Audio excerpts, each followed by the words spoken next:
இப்படி பேசுகையில் 12 ஒருவனாகிய யூதாஸ் வந்தான்.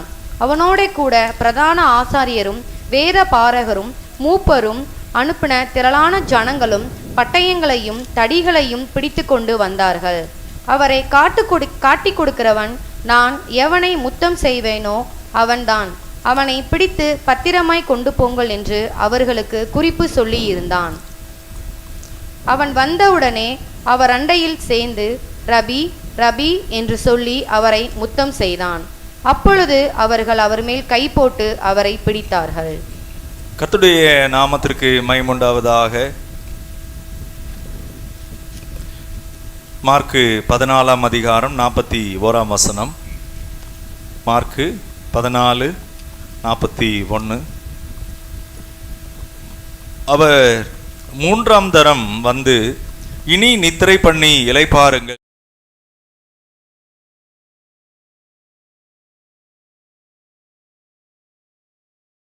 நாமத்திற்கு மகிமையுண்டாவதாக.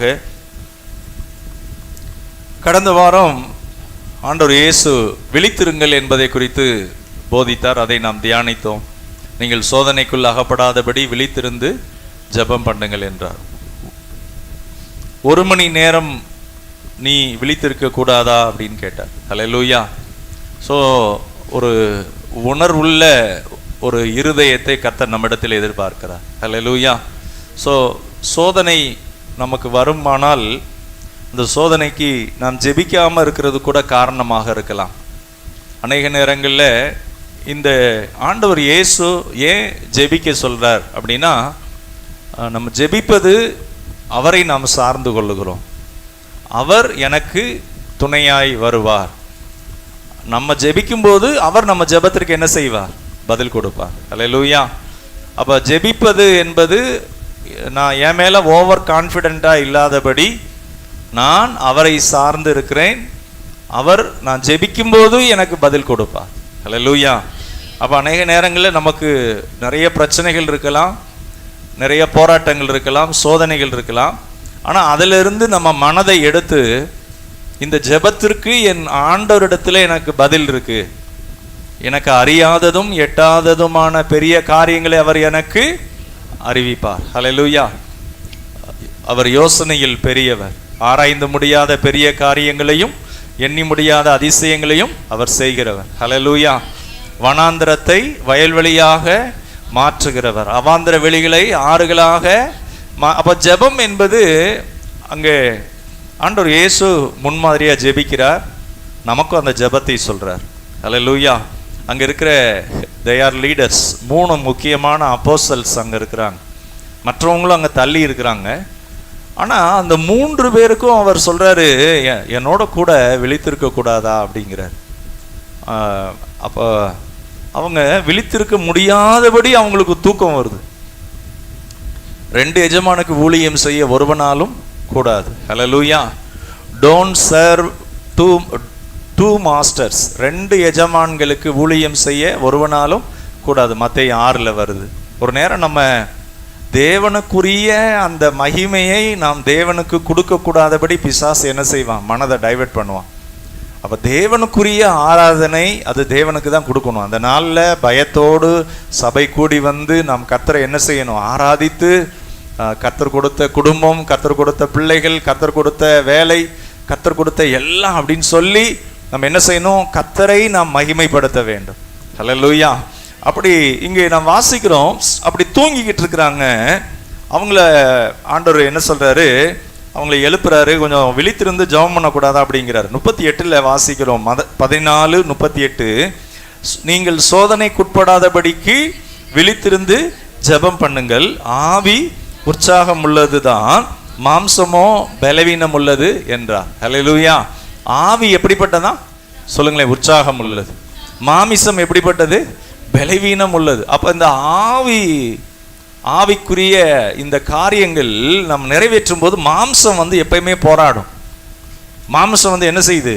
அப்படியே போராடு. காலையில் எழுந்து நீங்க முழங்கால் படிட்டோ அல்லது நடந்தோ ஜெபம் பண்ணி பாருங்க. அப்படி ஜெபிக்கிறப்ப இந்த சரீரம் என்ன சொல்லும்? மாம்சம், கொஞ்ச நேரம் தூங்குனா என்ன,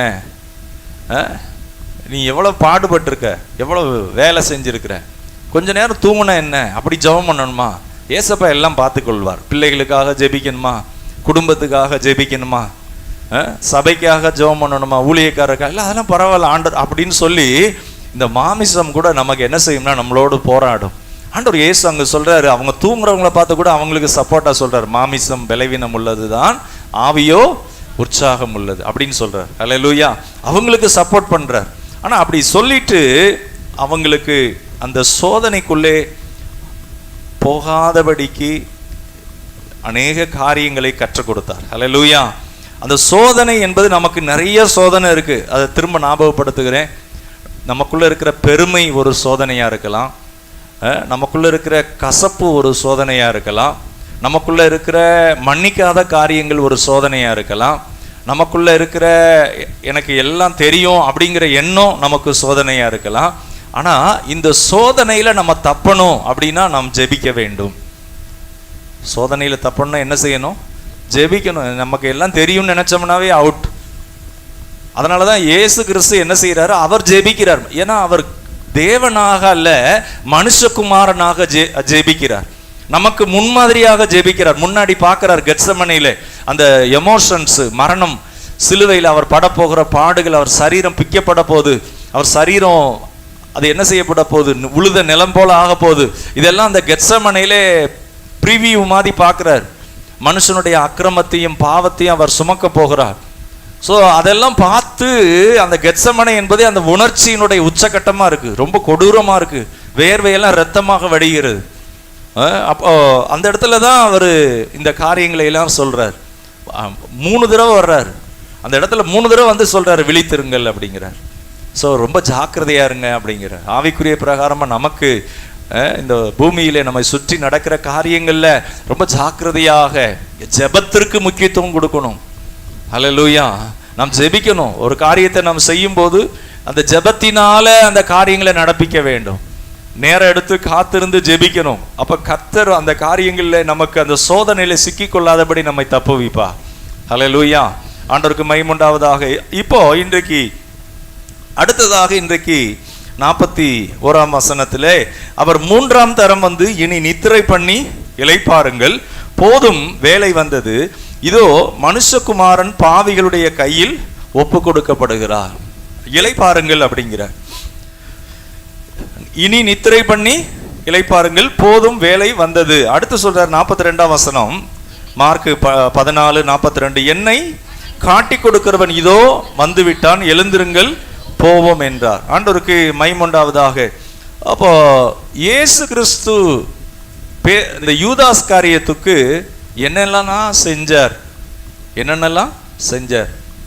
இந்த யூதாஸ் காரியத்து இயேசுக்கு என்ன செய்தார்? சரி, முதலாவது இந்த 12 பேரும் அழைக்கப்பட்டவர்கள். ஆண்டவர் இயேசுவால என்ன செய்யப்பட்டவங்க? அழைக்கப்பட்டவங்க. அவங்க அழைக்கப்பட்டவங்களா இருந்தா கூட, ரட்சிக்கப்பட்டு ஆண்டவரால் அழைக்கப்பட்டவங்களா இருந்தா கூட, அவங்களும் கூட சோதனைக்குள்ளே போகலாம். அதுதான் இந்த யூதாஸ் காரியத்துடைய சம்பவம். அவங்களும் பிசாசுக்கு இடம் கொடுத்தால் சோதிக்கப்படலாம். அது மாத்திரமல்ல, ஒரு சிலர் சொல்லலாம், யூதாஸ் காரியத்து வந்து என்னங்க, அவர் வந்து திரும்ப வந்து அந்த உணர்வடைஞ்சு அழுதாரு, அந்த காசை கூட தூக்கி போட்டு போயிட்டாரு. அப்போ அவர் உணர்வடைஞ்சார்ல, அவருக்கு என்னன்னா மேசியா வந்து மறிக்க கூடாதுங்கிற எண்ணம். ஆனா அவர் மறிப்பேங்கிறாரு, அதனால அவரால் ஏற்றுக்கொள்ள முடியல. அதனால என்ன செஞ்சிட்டாரு, அவர் இந்த இதே வேண்டாம் அப்படின்னு சொல்லி அந்த தீர்மானத்தில் போயிட்டாரு அப்படின்னு ஒரு சிலர் சொல்றாங்க. ஆனா பைபிள்ல போட்டிருக்கு யூதாஸை பத்தி, அவன் பிறவாதிருந்தால் நலமாயிருக்கும், அவன் கேட்டின் மகன் அப்படிங்கிறார். கேட்டின் மகன் கெட்டு போனானே அல்லாமல் வேறு ஒருவனும் கெட்டு போகவில்லை. அப்போ அந்த யூதாஸை நிறைய முறை சொல்றார், நீ இப்படி செய்யாத, இந்த மாதிரி பாவம் பண்ணாத, இந்த மாதிரி நீ இருக்காதன்னு மறைமுகமா சொல்லிக்கிட்டே இருக்கிறார். இன்னைக்கும் கூட நமக்கு ஆண்டவர் நிறைய நேரங்கள்ல ஏதாவது ஒரு விதத்துல நம்ம நினைக்கிறதெல்லாம் நடக்கல அப்படின்னா ஏதோ ஒரு காரியத்தை நமக்கு கற்றுக் கொடுத்துக்கிட்டே இருக்கிறார். நம்ம நினைக்கிறோம் நினைச்சதெல்லாம் நடந்துடலையே அப்படின்னு. நினைச்சதெல்லாம் நடக்கிறது அல்ல, நினைக்கிறதெல்லாம் நடக்காம கூட இருக்கலாம். ஆனா ஏதோ ஒரு காரியத்தை கர்த்தர் நம்மிடத்திலே எதிர்பார்க்கிறார். அல்லேலூயா. இந்த யூதாஸுடைய காரியங்கள்ல ஆண்டவர் இயேசு இங்கு காட்டி கொடுக்கப்படுகிறார். யூதாஸுக்கு ஆண்டவர் என்ன கொடுத்தார் அப்படின்னா, யூதாஸை ஆண்டவர் ஒரு அப்போஸ்தலனாக அழைத்தார். சொல்லுங்களேன், அழைத்தார். அல்லேலூயா. இன்னைக்கு எத்தனையோ பேர் இருக்கிறாங்க, எல்லாரையும் ஆண்டவர் அழைக்கல, எல்லாரையும் ஆண்டவர் தெரிந்து கொள்ளலை. நம்ம பாட்டு பாடினோம், என்ன பாட்டு பாடினோம்? அப்பான்னு பாடினோம். எல்லாரும் தேவனை அப்பான்னு கூப்பிட முடியுமா? கூப்பிடவே முடியாது. இயேசு கிறிஸ்துவினுடைய இரத்தத்தினால நம்ம மீட்கப்பட்டதுனால தான் அப்பான்னு கூப்பிடுறோம். ஹல்லேலூயா. நம்மகிட்ட ஒரு சின்ன தவறு வந்தால் கூட ஆண்டவர்கிட்ட மனஸ்தாபப்பட்டு போய் மன்னிப்பு கேட்டு ஒப்புரவாகிறோம். ஆண்டவரும் அப்பான்னு சொல்லி கூப்பிடும்போது என் மகனே மகளே அப்படின்னு சொல்லி வந்து கேட்குறார். ஹல்லேலூயா. அது அந்த உறவின் அடிப்படையில் பாட்டு பாடி ஆராதிக்கிறோம். அப்பா அப்பா உங்களுக்கு தான். ஹல்லேலூயா. எத்தனை பேர் ஒவ்வொரு நாளும் அப்பாவை பார்த்து ஆராதிக்கிறீங்க? ஹல்லேலூயா. அவர் நித்திய பிதா, பரலோக அப்பா, என்றென்றைக்கு நம்மோடு இருக்கிற அப்பா. ஹல்லேலூயா. அந்த அப்பா கைவிடவே மாட்டார். ஸ்தோத்திரம். டவுனில் அந்த நெட்டு திருப்பகுதியில் ஊழியம் செஞ்சுட்டு இருக்கிறப்ப ஆண்டவர் அப்பாவா நமக்கு இருப்பாருன்னு சொன்னோடனே ஒரு வாலிப சகோதரி முறைச்சி பார்த்துச்சு. ஏன் அப்படின்னா, அவங்க அப்பா ரொம்ப குடிச்சு காலத்துக்கு முன்னாடி இறந்து போயிட்டார். அப்போ அவங்களுக்கு பார்வை என்னன்னா, அப்பானா இப்படி தான் நம்மளை கைவிட்டு போயிடுவாங்க அப்படின்னு. அவங்க அம்மாவும் மேலேயும் அந்த பிள்ளைக்கு நம்பிக்கை இல்லை. ஆனால் அந்த உள்ளம், ஆண்டவர் நமக்கு அந்த அப்பாவாக அல்ல, கைவிடப்படுற அந்த அப்பா இல்லை, உண்மையுள்ள அப்பா, கடைசி வரைக்கும் நித்திய பிதா, எவர்லாஸ்டிங் ஃபாதர், என்றென்றைக்கு நம்மோடு கூட இருக்கிறவர். அல்லேலூயா. அவர் தகப்பனாகவும் தாயாகவும் இருப்பார். எல்ஷடாய், போதுமானதற்கும் அதிகமானவர்.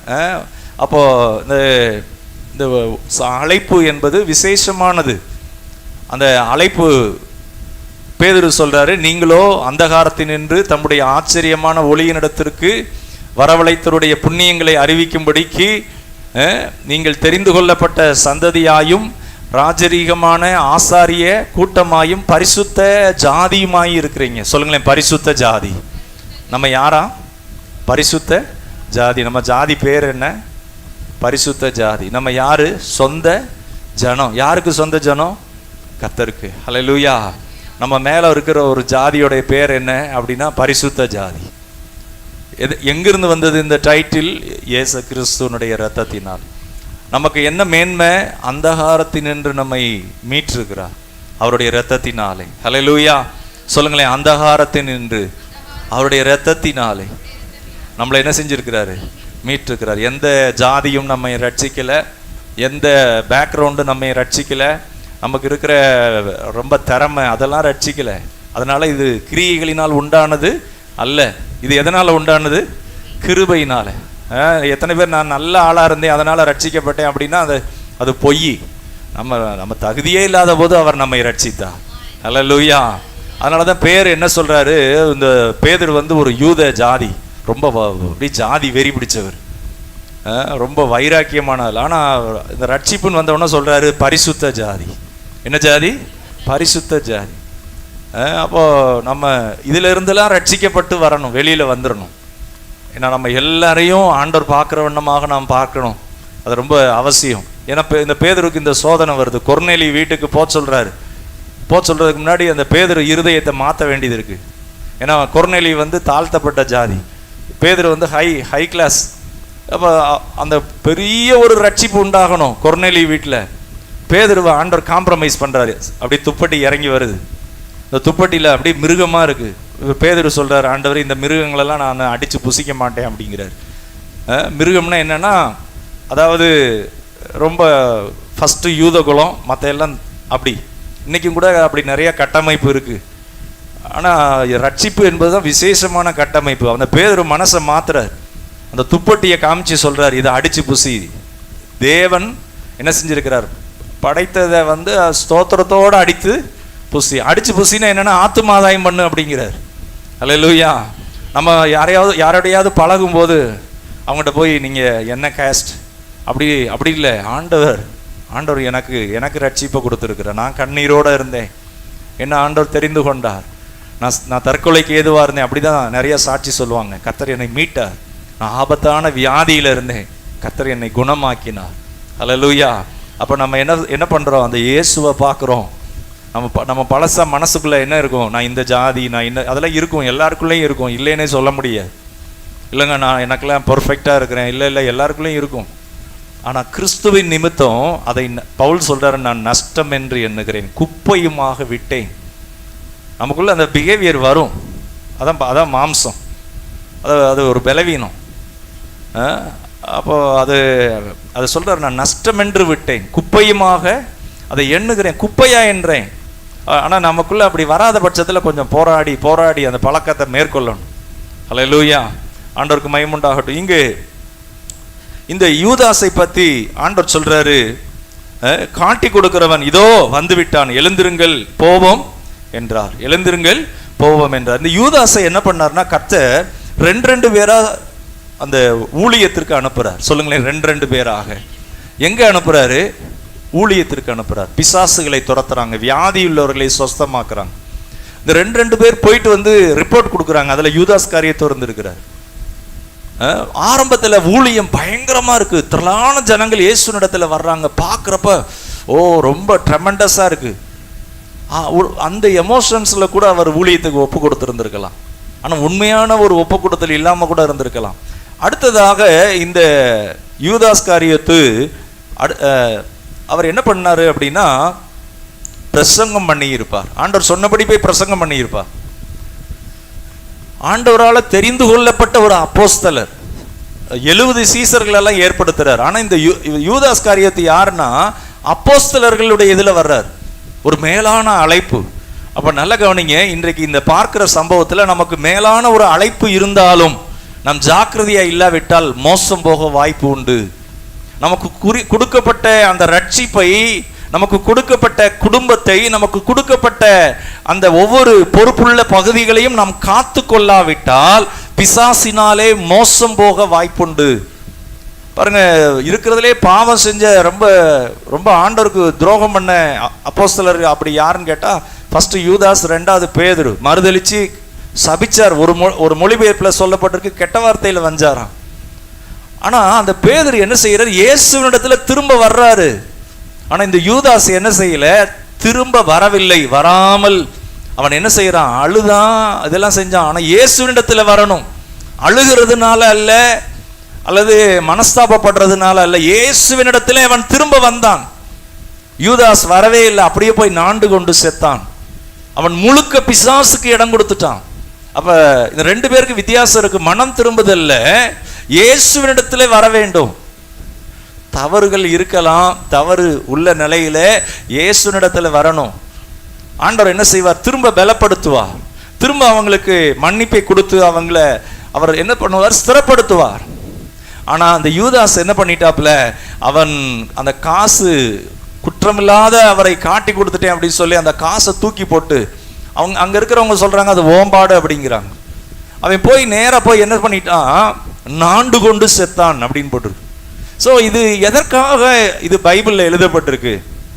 நமக்கு இந்த சம்பவம் நடக்கிறதுக்கு முன்பாக இயேசு கிறிஸ்து சொல்லாம இது நடந்துருச்சு அப்படின்னு இல்லைங்க. இப்படி ஒரு அப்போஸ்தலர், ஆண்டவரால் அழைக்கப்பட்டவர் இப்படி ஆயிட்டாரு அப்படின்னு இடறி போவதற்காக அல்ல. இது நடக்கிறதுக்கு முன்னாடியே ஆண்டவர் சொன்னார், என்னோடு பந்தியில இருக்கிற ஒருவன் என்னை காட்டி கொடுப்பான் அப்படின்னு. அதெல்லாம் சொன்னார். அப்போ இது நடக்கிறதுக்கு முன்னாடியே சொல்லிட்டாரு, இப்படி ஒருத்தன் செய்வான் அப்படின்னு சொல்லிட்டாரு. அந்த அப்பத்தை கொடுக்கும் போதும் கூட நீதான் அப்படிங்கிறார்.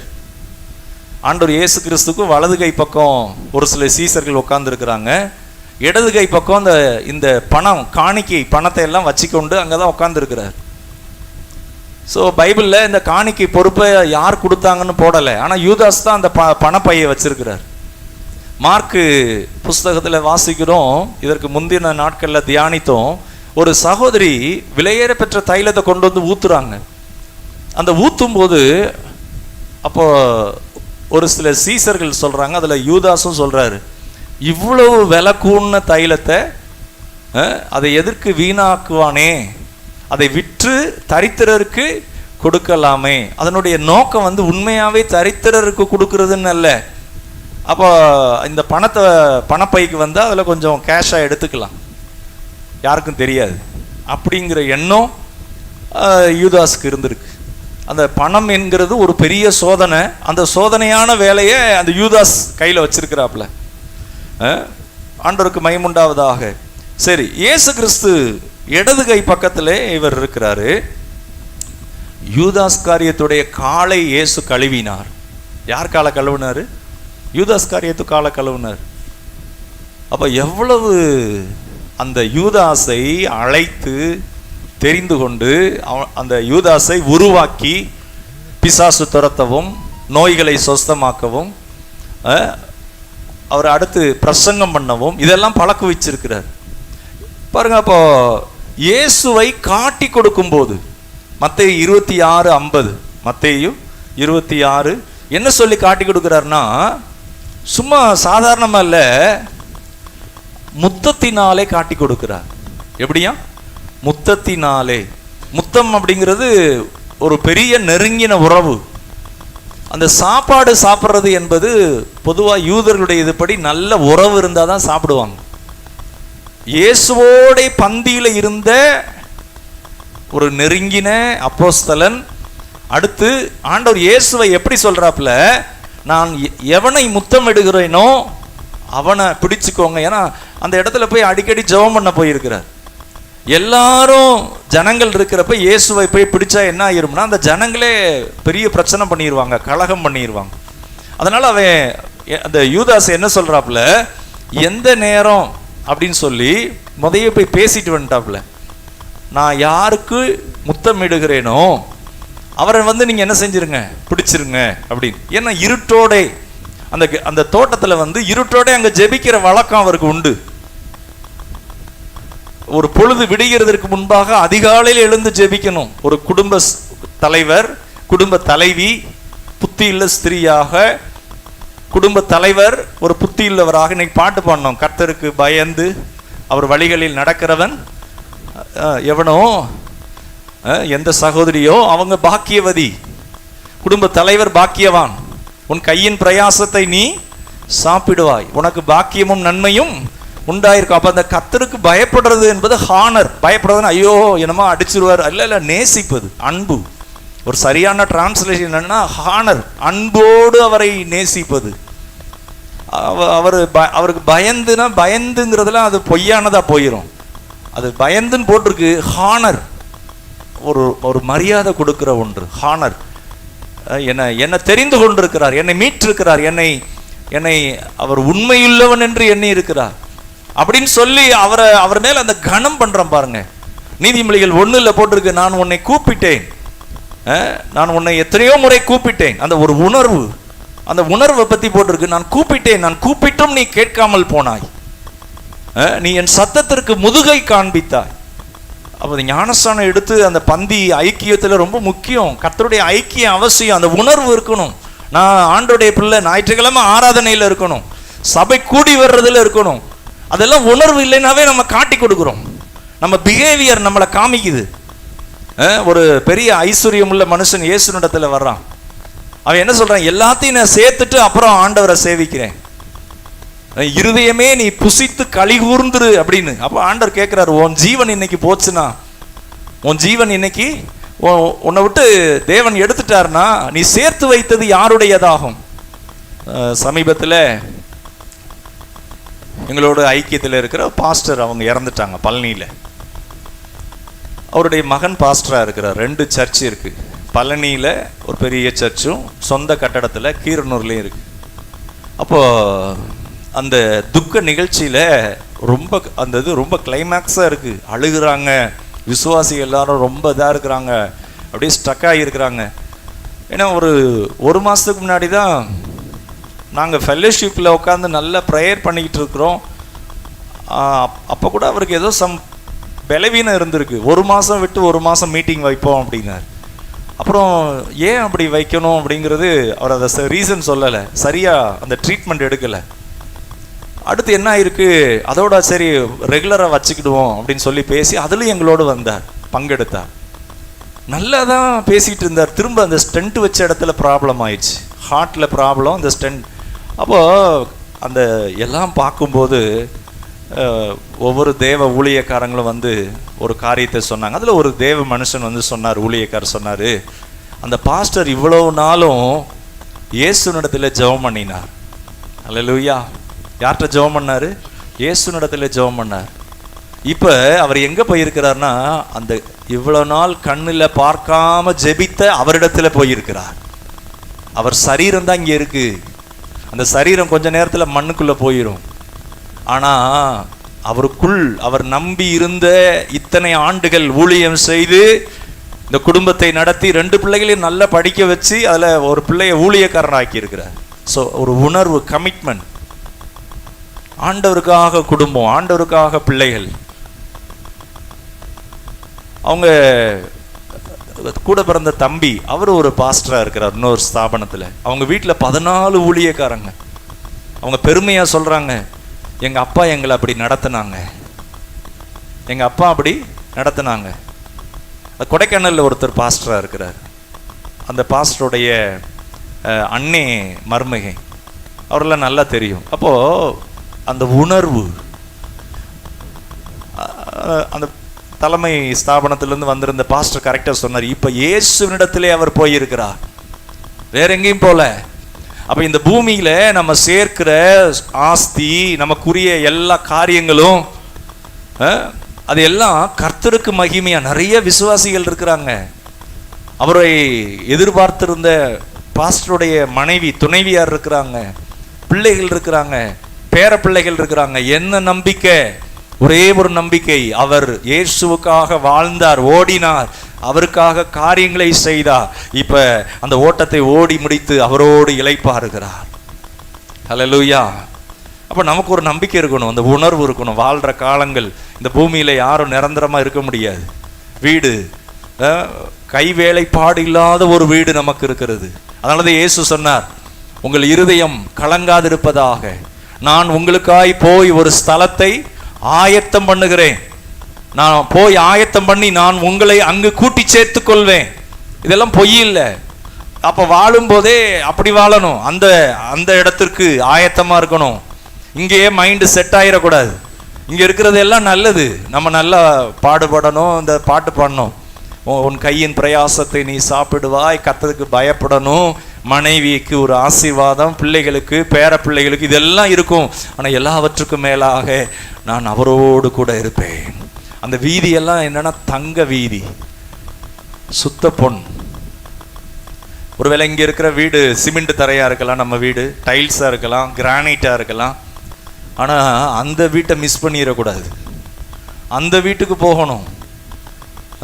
இந்த இந்த இந்த இங்கெல்லாம் நம்ம நல்லா செஞ்சுட்டு ஒரு சிலருக்கு என்னன்னா இங்க இதுதான் நிரந்தரம்னு நினைக்கிறாங்க. இல்லை இல்லை, நமக்கு ரொம்ப கவனம். அப்போ எல்லாருக்கும் ஒரு கேள்வி, எங்களுக்குமே அந்த மனசுல அந்த கேள்வி, ஐயோ இன்னும் கொஞ்சம் வருஷம் இருந்திருக்கலாமே, அந்த ட்ரீட்மெண்ட் கொஞ்சம் நல்லா பார்க்கல. அந்த பாஸ்டருடைய சன் பாஸ்டராக தான் இருக்கிறார். அவர்கிட்ட கேட்டப்போ, அப்பா ஒத்துழைக்கல பாஸ்டர், ஊழியத்தில் ரொம்ப பிஸியாக இருந்துட்டு உடம்ப கவனிக்காம விட்டுட்டாரு, கொஞ்சம் கோஆப்ரேட் பண்ணல பாஸ்டர் அப்படின்னாரு. அப்போ அந்த மரணம் என்பது எப்போ வரும்னு யாருக்கும் தெரியாது. ஆனால் ஒரு ஆயத்தமுள்ள ஒரு வாழ்க்கை. ஹல்லேலூயா. அவேர்னஸ், ஒரு உணர்வுள்ள இருதயம். நம்ம வாழ்கிற வாழ்க்கையில் எவ்வளவு உணர்வுள்ளவங்களா இருக்கிறோம். உணர்வே இல்லாம இருக்கிறோமா ஆவிக்குரிய வாழ்க்கையில? ஜெபம் பண்றதுல ஒரு உணர்வு இருக்கா? இல்ல ஜெபம் பண்ணீங்களா அப்படின்னு கேட்கணுமா? நன்றி சொன்னீங்களா கேட்கணுமா? கர்த்தருக்கு முதலிடம் கொடுக்குறீங்களா கேட்கணுமா? இல்ல, அந்த உணர்வோடு வளரணும். பைபிள்ல தானியேலை குறித்து சொல்லப்பட்டிருக்கு, என் புருஷனாகிய தானியேலே. புருஷன் என்ன அர்த்தம்னா நல்ல பெர்ஃபெக்டா இருக்கிறவர், வளர்ந்துகிட்டே இருக்கிறார், அவருக்கு யாரும் சொல்ல தேவையில்லை. பாருங்க, இந்த சீசன் நேரம் எறும்பு பார்த்தா எங்க பார்த்தாலும் அப்படியே கொய்னு ஏதாவது ஒரு தின்பண்டம் வச்சா தின்றுது. அதுக்கு தெரியுது இது அதோடைய சீசன்.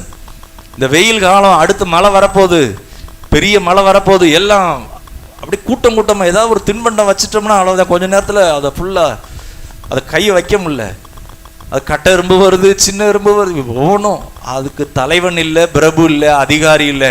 ஆனால் அது என்ன செய்யுது? ரொம்ப ஜாக்கிரதையா இருக்கு.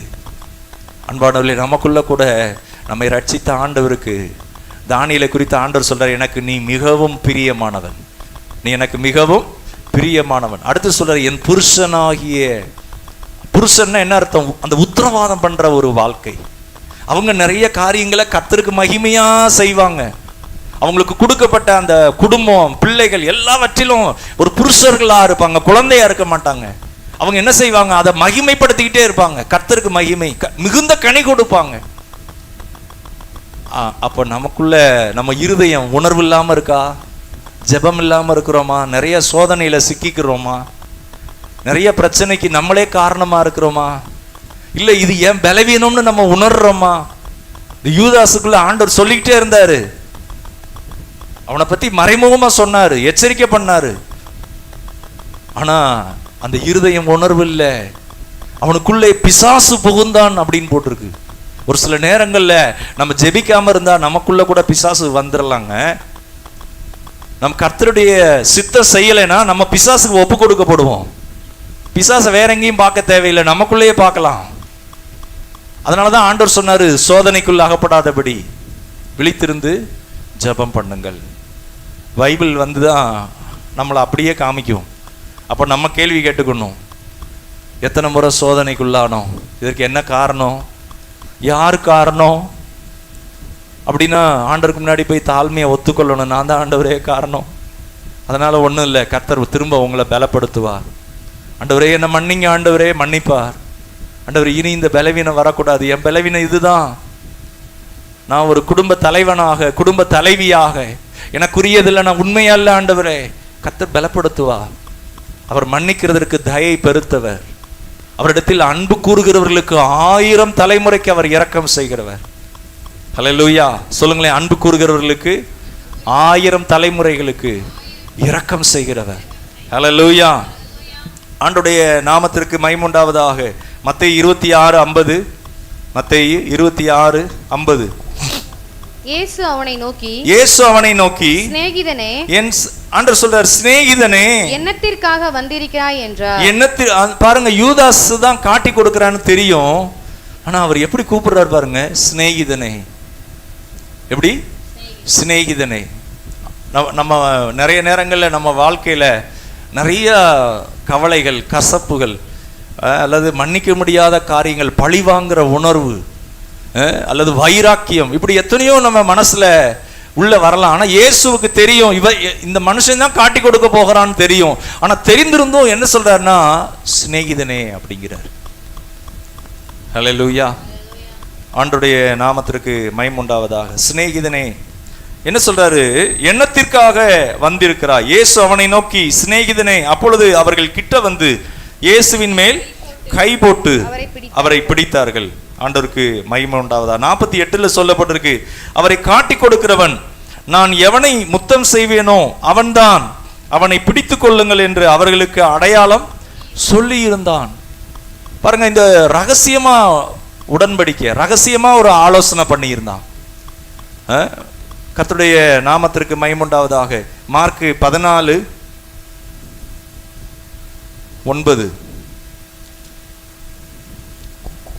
இந்த சுவிசேஷம் உலகத்தில் எங்கெங்கோ பிரசங்கிக்கப்படுமோ அங்கெங்கே இவளை நினைப்பதற்காக இவள் செய்ததும் சொல்லப்படும் என்று மெய்யாகவே உங்களுக்கு சொல்லுகிறேன் என்றார். இங்கு என்ன நடக்குது அப்படின்னா, 4ஆம் வசனத்திலே, அப்பொழுது சிலர் தங்களுக்குள்ளே விசனம் அடைந்த இந்த தைலத்தை இப்படி வீணாய் செலவழிப்பானேன். அதுல சொன்னது, முக்கியமானதுல சொன்னது யாருன்னா இந்த யூதாஸ் காரியத்து. இன்றைக்கு ஆண்டவருக்காக செலவு பண்ற காரியங்களை, ஆண்டவருக்காக கனம் பண்ற காரியங்களை, பிரியமானவர்களே, அதை அற்பமா நினைக்க முடியாது. ஒரு முறை ஒரு பேங்க் மேனேஜர், அவர் திடீர்னு ஃபோன் பண்ணார். இங்கே ஒர்க் பண்ணவர் ட்ரான்ஸ்ஃபர் ஆகி போயிட்டார், அப்புறம் ரிட்டையர் ஆகிட்டார். ஸோ அவருக்கு ஒரு சில பிரச்சனைகளில் டிப்ரெஷன், மன அழுத்தத்துக்குள்ளே கடந்து போய் அப்புறம் நல்லாயிட்டார். நல்ல தேவ மனுஷன். இங்கே ஒர்க் பண்ணுற நேரங்களில் நாங்கள் நிறைய நேரம் அவரோடு சேர்ந்து ஜெபித்திருக்கிறோம். அவர் திடீர்னு ஃபோன் பண்ணி கேட்டார், பாஸ்டர் உங்களோட பேசணுங்கிறது போல இருந்தது, நல்லா இருக்கீங்களா பாஸ்டர், ரொம்ப நாள் ஆச்சு அப்படின்ட்டு. ஃபோனே பேசலே பாஸ்டர், சாரிங்க சார், கொஞ்சம் ஒர்க்கு இது ஊழியம் இதுனால அப்படின்னு. அப்போ என்ன தேவையோடு இருக்கீங்க அப்படின்னு கேட்டார். என்ன தேவையோடு இருக்கிறீங்க அப்படின்னு கேட்டார். அப்போ நல்லா கவனிங்க, எனக்கும் அவருக்கும் அந்த தொடர்பே இல்லை. ஆனால் அவர் தேவனோடு தொடர்பில் இருக்கிறாரு, நான் ஆண்டவரோடு தொடர்பில் இருக்கிறேன். தேவைங்கிறத அவர் கேட்குறாரு, உங்களுக்கு என்ன தேவை பாஸ்டர் அப்படின்னு. அப்போ கேஷுவலாக நான் இன்னது தேவைன்னு அவர்கிட்ட சொல்கிறேன். சொல்லிவிட்டு அவர் ரிட்டையர் ஆன பணம் அவருக்கு வந்திருக்கு. அவர் சொல்கிறார், என்னோட ஆண்டவர் பேசுவார் பாஸ்டர், நான் அப்படி ஒரு சில ஊழியக்காரங்களை நான் கனம் பண்ணுறது உண்டு, உங்களோட பேச சொன்னார் அப்படின்னார். நான் எனக்கு தேவைங்கிறத நான் கர்த்தரிடத்தில் தொடர்ந்து ஒரு 10 நாளாக ஜெபம் பண்ணிக்கிட்டே இருந்தேன். சர்ச்சுக்குன்னு வச்சுருந்த பணம் ஆண்டவரே, ஊழியத்துக்கு வச்சுருந்த பணம், இந்த செல்ஃபோனுக்கும் யூபிஎஸ்ஸுக்கும் வச்சுருந்த பணம் 40,000 ரூபா ஆண்டவரே, எனக்கு அந்த பணம் எக்ஸ்பென்சஸ் ஆயிடுச்சு, எனக்கு நீங்கள் தான் தரணும் அப்படின்னு. 30,000 ரூபா செலவாயிடுச்சு. அவர் கேட்டுட்டு எவ்வளோ செலவாச்சு உங்களுக்கு பர்சனல் இதுக்கு அப்படின்னாரு. 30,000 சொன்னேன். அடுத்து கொஞ்ச நேரத்தில் அக்கௌண்ட்டில் 40,000 போட்டு விட்டுருந்தார். எனக்கு அதுக்கு அதை பார்த்த உடனே அழுக வருது. கர்த்தரிடத்தில் நான் கேட்டேன், கர்த்தர் எங்கே சொல்கிறாரு? சென்னையில் இருக்கிற அவர்கிட்ட பேசுகிறாரு. அவர் என்கிட்ட கேட்குறாரு, நான் கர்த்தரிடத்தில் தானே சொன்னேன். நான் யார்கிட்ட சொன்னேன்? கர்த்தரிடத்தில் தானே சொன்னேன். பாருங்கள், நம்ம நிறைய நேரங்களில் நம்ம பிள்ளைகளுக்காக ஆசாரிய ஊழியம் செய்யணும். நம்மை சுற்றி இருக்கிற அன்பு நேசித்து அவர்களுக்காக பரிந்து ஜெபிக்கணும். ஆண்டவரே, என்னனால என் பிள்ளை வாழ்க்கையில் ஏதாவது குறை இருக்கா? நான் உத்தரவாதம் பண்ணாததுனால இந்த இன்டர்செஷன் ப்ரேயர் நம்ம இயேசு நடத்தில் நான் ஜெபிக்கிறேன். ஆண்டவர் இயேசு அவருக்கு அட்ரஸ் கொடுக்குறார். அவர் என்ன செய்கிறாரு? எனக்கு ஃபோன் பண்ணுறார். இன்றைக்கு நமக்குள்ள இருக்கிற ஜெபம் அந்தரங்கத்தில் இருக்கிற பிதாவை நோக்கி பார்க்கும்போது, அரைக்கதவை பூட்டி அந்தரங்கத்தில் இருக்கிற பிதாவை நோக்கி பார்க்கும்போது பிதா வெளியரங்கமாய் பலன் கொடுப்பா. இன்னைக்கு நிறைய காரியங்கள் ஜெபிக்காத பாவம்தான் வாசப்படியில் படுத்திருக்கு. காயினை பார்த்து ஆண்டவர் கேட்கிறாரு, உன் முக நாடி வேறுபடுகிறது என்ன? நீ நன்மை செய்தால் உனக்கு மேன்மை இல்லையோ? உள்ள ஒரே கசப்பு, ஆங்காரம் வருது. கொலகாரனை போறான், வேண்டாம். உனக்குள்ள பேயோடைய சுபாவம் வருது, விழுந்து போன ஆதாமுடைய ஆவி. வேண்டாம், ஆதாம் உடைய பிள்ளையா நீ இருக்கிற, நீ விட்டு வேண்டாம் அப்படிங்கிறாரு. அப்ப கான்வர்சேஷன் வருது, நீ நன்மை செய்தால் உனக்கு மேன்மை இல்லையோ? அவன் ஆபேல் நன்மை செய்யறான், அவனை பார்த்து ஏன் பொறாமப்படுற? அவன் நல்லா இருக்கிறானா? அவன் என்னோடு கூட இருக்கிறான், அவன் சிறந்ததை எனக்குன்னு கொடுக்குறான், அர்ப்பணிக்கிறான், அதனால நான் அவனை ஆசீர்வதிக்கிறேன். அவன் காணிக்க, அதனால நான் அங்கீகரித்திருக்கிறேன். நீ என்ன செய், நீ நன்மை செய் அப்படிங்கிற. அப்போ ஆனா அவனுக்குள்ள இருக்கிற அந்த பிசாசு, காயினுக்குள்ள இருக்கிற அந்த பிசாசு, அந்த முக நாடி வேறுபடும் போது, நமக்குள்ள ஜெபம் இல்லைன்னா நம்ம முக நாடி வேறுபடுங்க. நமக்குள்ள கோபம் வரும், நம்ம செய்யறதெல்லாம் நம்ம சரின்னு சொல்லுவோம். அந்த காயினோட ஆண்டவர் பேசினாரு. என்ன பேசினார் தெரியுமா? வேண்டாம் அப்படின்னு. ஆனா அடுத்த நேரம், கொஞ்ச நேரத்தில் அவன் கொலகாரன் ஆயிட்டான். அவன் ஓடுறான், கொலை செஞ்சுட்டு ஓடுறான். அவன் நெத்தியில அந்த முத்திரை போடப்பட்டது. அவனை கண்டா அவனை விரட்டி விரட்டி கொல்லுங்கன்னு சாபம். அழுகிறான், ஐயா என்னை மன்னிச்சிருங்க, கர்த்தர் கொடுத்த சாபம், வேண்டாம் ஐயா என்னை மன்னிச்சிருங்க. கொலை செய்கிறது ரொம்ப ஈஸி, பழி வாங்கிறது ரொம்ப ஈஸி, பட்டயத்தை எடுத்து வெட்டுறது ரொம்ப ஈஸி. ஆனா அதை அடக்கி கர்த்தரிடத்தில் ஒப்புரவாகிறது ரொம்ப கஷ்டம். கர்த்தர் நம்ம மாம்சத்துக்கு அல்ல, ஆவிக்குரிய காரியத்துக்கு அழைத்திருக்கிறார். ஒரு பட்டயத்தை எடுத்து அங்க அடுத்து அது வருது, ஒரே வெட்டிட்டாப்புல பேதுரு. இந்த காது துண்டா போயிடுச்சு. ஆண்டவர் வெரி குட் பா, எனக்காக நீ எவ்வளவு வைராக்கியமா இருக்கிற அப்படிலாம் சொல்லலே. பட்டயத்தை உரையில போடு, பட்டயத்தை எடுத்தவன் பட்டயத்தினால சாவான். ஆவிக்குரிய வாழ்க்கை இன்றைக்கு நம்முடைய அந்த ஹீரோயிசம் இல்லை, சினிமா அப்படி இல்லை, அதில் சீரியலில் வர மாதிரி அப்படிலாம் இல்லை. அந்த மாதிரி நம்ம இந்த எடுத்தோம்னா அவுட்டு, நம்ம இன்னும் அதை இதாகவே இல்லை. கர்த்தரோடு இருந்து பாருங்க, அரைக்கதவை பூட்டி ஜெபம் பண்றப்ப எங்கேயோ கர்த்தர் பேசுறாருங்க, இடைபடுறாரு. ஒரு சில நேரம் குழந்தை பிறக்கிறதுக்கு முன்னாடி குழந்தை முகத்தை காமிச்சிருக்கிற, கருவே உருவாகும் முன்னாடி அந்த பிள்ளையை பத்தி சொல்லி இருக்கிறார். பிள்ளை இப்படி இருக்கும், இந்த மாதிரி மகிமையா இருக்கும், கர்த்தருக்கு மகிமையா இருக்கும், ஆண்டவருக்கு மகிமை உண்டாவதாக. ஈசாக்கு இடத்துல கர்த்தர் சொல்றாரு, உனக்கு பிறக்க போற பிள்ளைகள் இப்படி இருப்பாங்க, ரெட்ட பிள்ளைகளா இருப்பாங்க. ஏசா யாக்கோபு, மூத்தவன் இப்படி இருப்பான், இளையவன் இப்படி இருப்பான். பிள்ளையே பிறக்கலைங்க, பிள்ளையை பத்தி கர்த்தர் சொல்றாரு. இயேசு கிறிஸ்துவோடு ஊழியம் தான் செஞ்சுக்கிட்டு இருக்கிறார் பேதுரு. பேதுருடைய முடிவை சொல்றாரு. எல்லாவற்றையும் அறிந்த கர்த்தர் இன்றைக்கு உங்களை என்னை அவர் அறிந்திருக்கிறார். இந்த யூதாஸையும் அறிந்திருந்தார். யூதாஸ் மாதிரி நம்ம வாழ்க்கையில இதை எதற்காக எழுதியிருக்கிறார் தெரியுமா? கூடையே இருந்தவர், கூடையே சாப்பிட்டவர், சபையில கூடையே இருக்கலாம். ஆனா கூடையே இருந்தவங்க என்ன செய்யலாம்? அந்த தேவ பக்திக்கான வேஷத்தை தரித்து அவரை மறுதலிக்கிறவங்களா இருக்கலாம். கூடையே இருந்தவர் தான் யூதாஸ். நீங்க கூட இருந்தவர். ஆனா அது சோர்ந்து போகிறதுக்காக அல்ல. அது அங்க சொல்லப்பட்டிருக்கு. அதை முன்னாடியே ஆண்டவர் சொல்லிட்டார். ஆமா, அன்னைக்கே சொன்னார்ல ஆண்டவர். மார்க் 13 போட்டிருக்கு, உலகத்தின் முடிவை பத்தி நடக்கிற சம்பவங்கள்.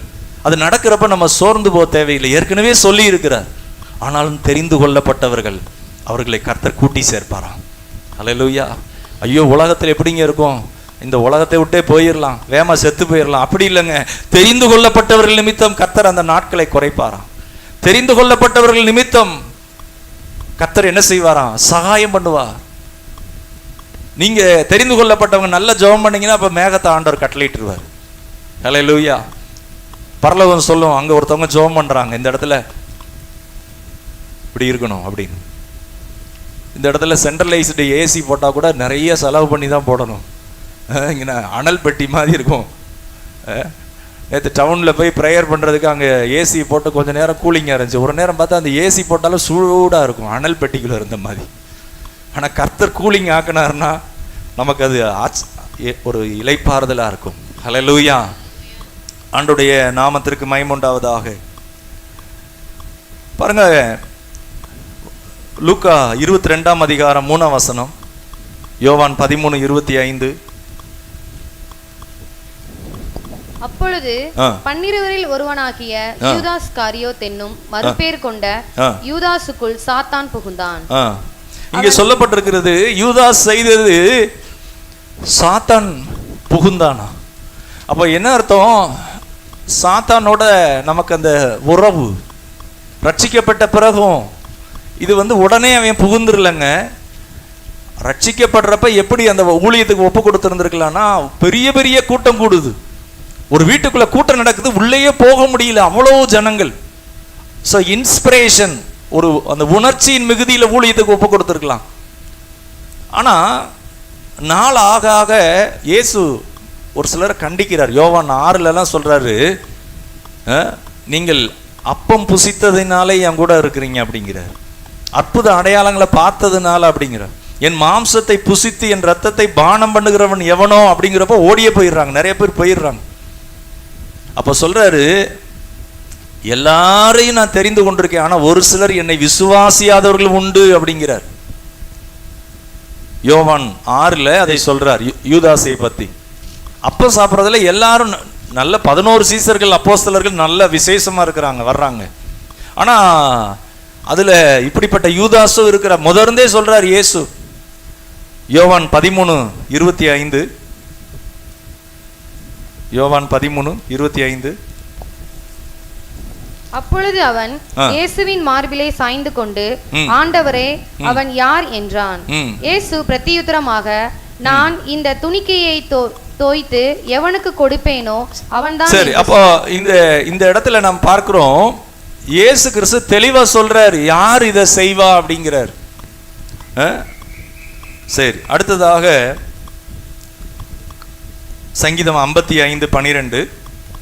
சங்கீதம் 55:12.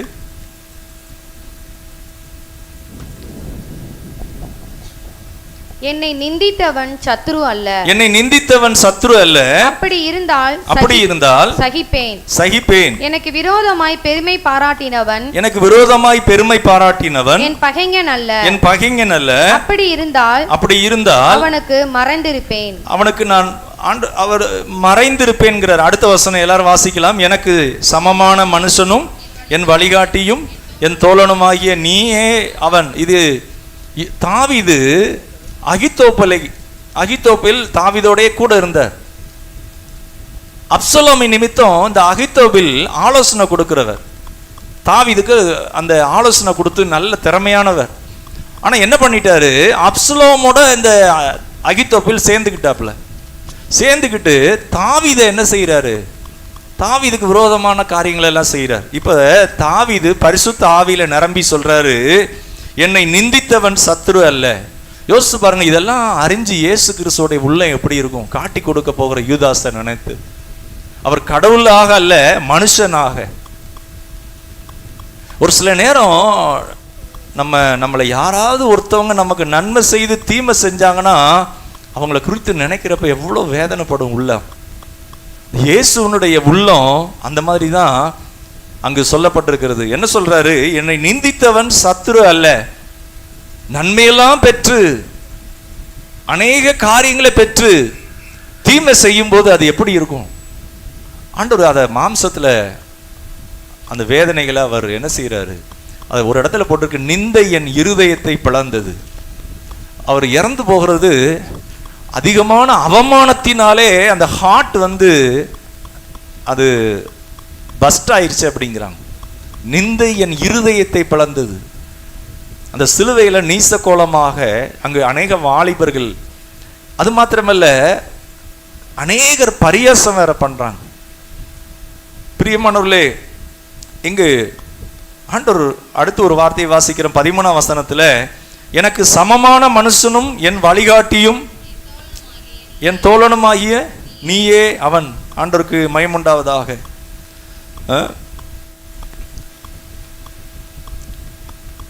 தாவீதை குறித்து சொல்லப்பட்ட தீர்க்க தரிசனம், இயேசுவை குறித்து சொல்லப்பட்ட காரியங்கள். எபிரேயர் 2:17-18 சீக்கிரமா. எபிரேயர் 2:17-18.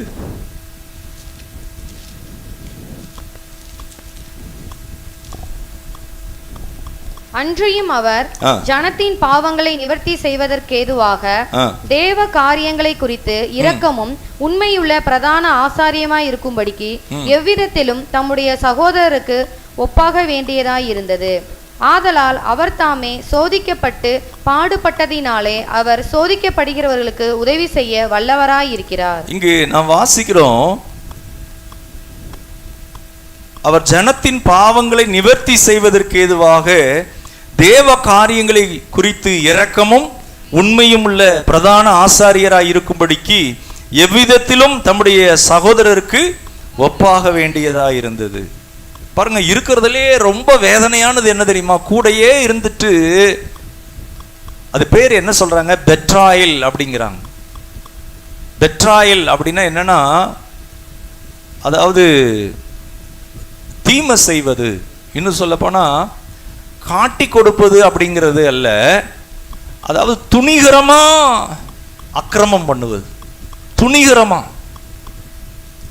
கிரமம் அப்படின்னு ஒன்று இருக்கு, அக்கிரமம்னு இருக்கு. கிரமம்னா என்னன்னா ஒரு ஒழுங்குள்ள ஒரு வாழ்க்கை. கிரமமாக 5 அப்பத்தையும் 2 மீனையும் ஆண்டவர் இயேசு என்ன பண்ணாரு? அதை கொடுக்கும்போது 50 பேரை உட்கார சொல்றாரு. எல்லாத்துலேயும் ஆண்டவர் ஒரு பெர்ஃபெக்ட், உயிர் தெளிந்த பிறகு கூட அந்த துணியை மடிச்சு வச்சிருந்தாராம். அப்போ கிரமம் அப்படின்னா ஒழுங்கு, அக்கிரமம் என்பது அதற்கு ஆப்போசிட். அப்போ இந்த யூதாஸ் என்ன பண்ணா? அவன் துணிகரமாக. இங்கு இயேசு என்ன செய்தார் அப்படின்னா, இங்க வாசிக்கிறோம், நம்முடைய உள்ளத்திலே தாங்க முடியாத வேதனைகள், ஒரு சில துக்கங்கள், அதையெல்லாம் கூட நம்ம சொல்லலாம். இந்த துக்கத்தை, என் துக்கம் யாருக்கு தெரியும் அப்படின்னு அந்த துக்கத்தை கூட அவர் அறிந்திருக்கிறார். ஹல்லேலூயா. உங்கள் துக்கம் சந்தோஷமாய் மாறும், உன் துக்க நாட்கள் முடிந்து போகும். இந்த துக்கத்துல அவர் இரக்கம் செய்கிறவராய் இருக்கிறார். துக்கத்திலே உங்களுக்கு உதவி செய்கிறவர். அதனால அவர்கிட்ட போகலாம், சகாயம் செய்ய, இரக்கம் செய்ய, நமக்காக பரிந்து பேசுகிற the most high ஆசாரியராக மோஸ்ட் ஹை பிரீஸ்ட், பிரதான ஆசாரியனாக நமக்காக பரிந்து பேசுகிறவர். பிள்ளைகளுக்காக, குடும்பத்திற்காக, தனிப்பட்ட வாழ்க்கைக்காக அவருடைய இரத்தத்தினாலே நமக்காக வேண்டுதல் செய்கிறார். அவர் சரீரம் பிக்கப்பட்டு அங்கு இரத்தம் சிந்தப்பட்டிருக்கிறது. அந்த இரத்தம் நமக்காக, உங்க எதிர்காலத்திற்காக, பிள்ளைக்காக அன்போடு அதை அவர் கொடுத்திருக்கிறார். அங்கே வாசிக்கிறோம், ஆதலால் 18ஆம் வசனம், அவர்தாமே சோதிக்கப்பட்டு, அவர் பாருங்க, அவர் சொல்லலாம் அவர் கடவுளுங்க, அவருக்கு என்னங்க என் கஷ்டம் தெரியும்? இல்லைங்க, அவர் அன்பு கூர்ந்து உங்களுக்காக எனக்காக அந்த சோதனையை ஏற்றுக்கொண்டார். அன்பு கூர்ந்து சொல்லலாம், ஐயோ இந்த அவமானத்தை தாங்க முடியல, அன்பு கூர்ந்திருக்கிறார். அவர் கைவிடப்பட்டிருக்கிறார், அவர் காட்டி கொடுக்கப்பட்டார், அவர் ரிஜெக்ஷன் புறக்கணிக்கப்பட்டார், அக்கிரமக்காரரில் ஒருவராக எண்ணப்பட்டார். அடுத்து சொல்லப்பட்டிருக்கு, அவர் சோதிக்கப்படுகிறவர்களுக்கு உதவி செய்ய வல்லவராய் இருக்கிறார். சொல்லுங்களேன், வல்லவராய் இருக்கிறார். ஹல்லேலூயா. He was a mighty God. உங்களுக்கு இரக்கம் செய்ய. ஒரு மியூசிக் வாத்தியார் அவரு சொல்றார், ஒரு நாளைக்கு 4 மணி நேரம் நின்று, அதுக்கப்புறம் அந்த சர்ச்சில் மதுரையில் அங்கேருந்து வந்து மியூசிக் எடுக்கிறாரு. அப்புறம் ஈவினிங்கில் ஆன்லைனில் மியூசிக் கிளாஸ், ஸ்கூல் 2 ஸ்கூலில் மியூசிக் கிளாஸ். அவர் உடம்பு ஃபுல்லாக பலவீனம், நைட்டு தூக்கமே வரமாட்டேங்குது அப்படிங்கிறார். அந்த நின்றுக்கிட்டே இருக்கிறது. ஒருவேளை உங்கள் சரீரத்தில் ஏதோ ஒரு காரியங்களால் உங்கள் உள்ளம் துக்கத்தினாலே நிறைந்திருக்கலாம், சோதிக்கப்பட்டு கொண்டிருக்கலாம். ஆனால் இயேசு சோதிக்கப்படுகிற ஒவ்வொருவருக்கும் அவர் உதவி செய்ய அவர் வல்லவராக இருக்கிறார். ஹல்லேலூயா. ஏன்? அவர் அந்த சோதனைக்குள் போனபடியினாலே. எல்லாம் நல்லா நடக்கும்னு நினைக்காதீங்க. ஒரு சில காரியங்கள் ஏன்னு நமக்கு தெரியாம இருக்கலாம். ஆனா ஒன்று, அவர் நோக்கத்திற்காக, ஒரு மகிமைக்காக உங்களை ஆயத்தப்படுத்தலாம்.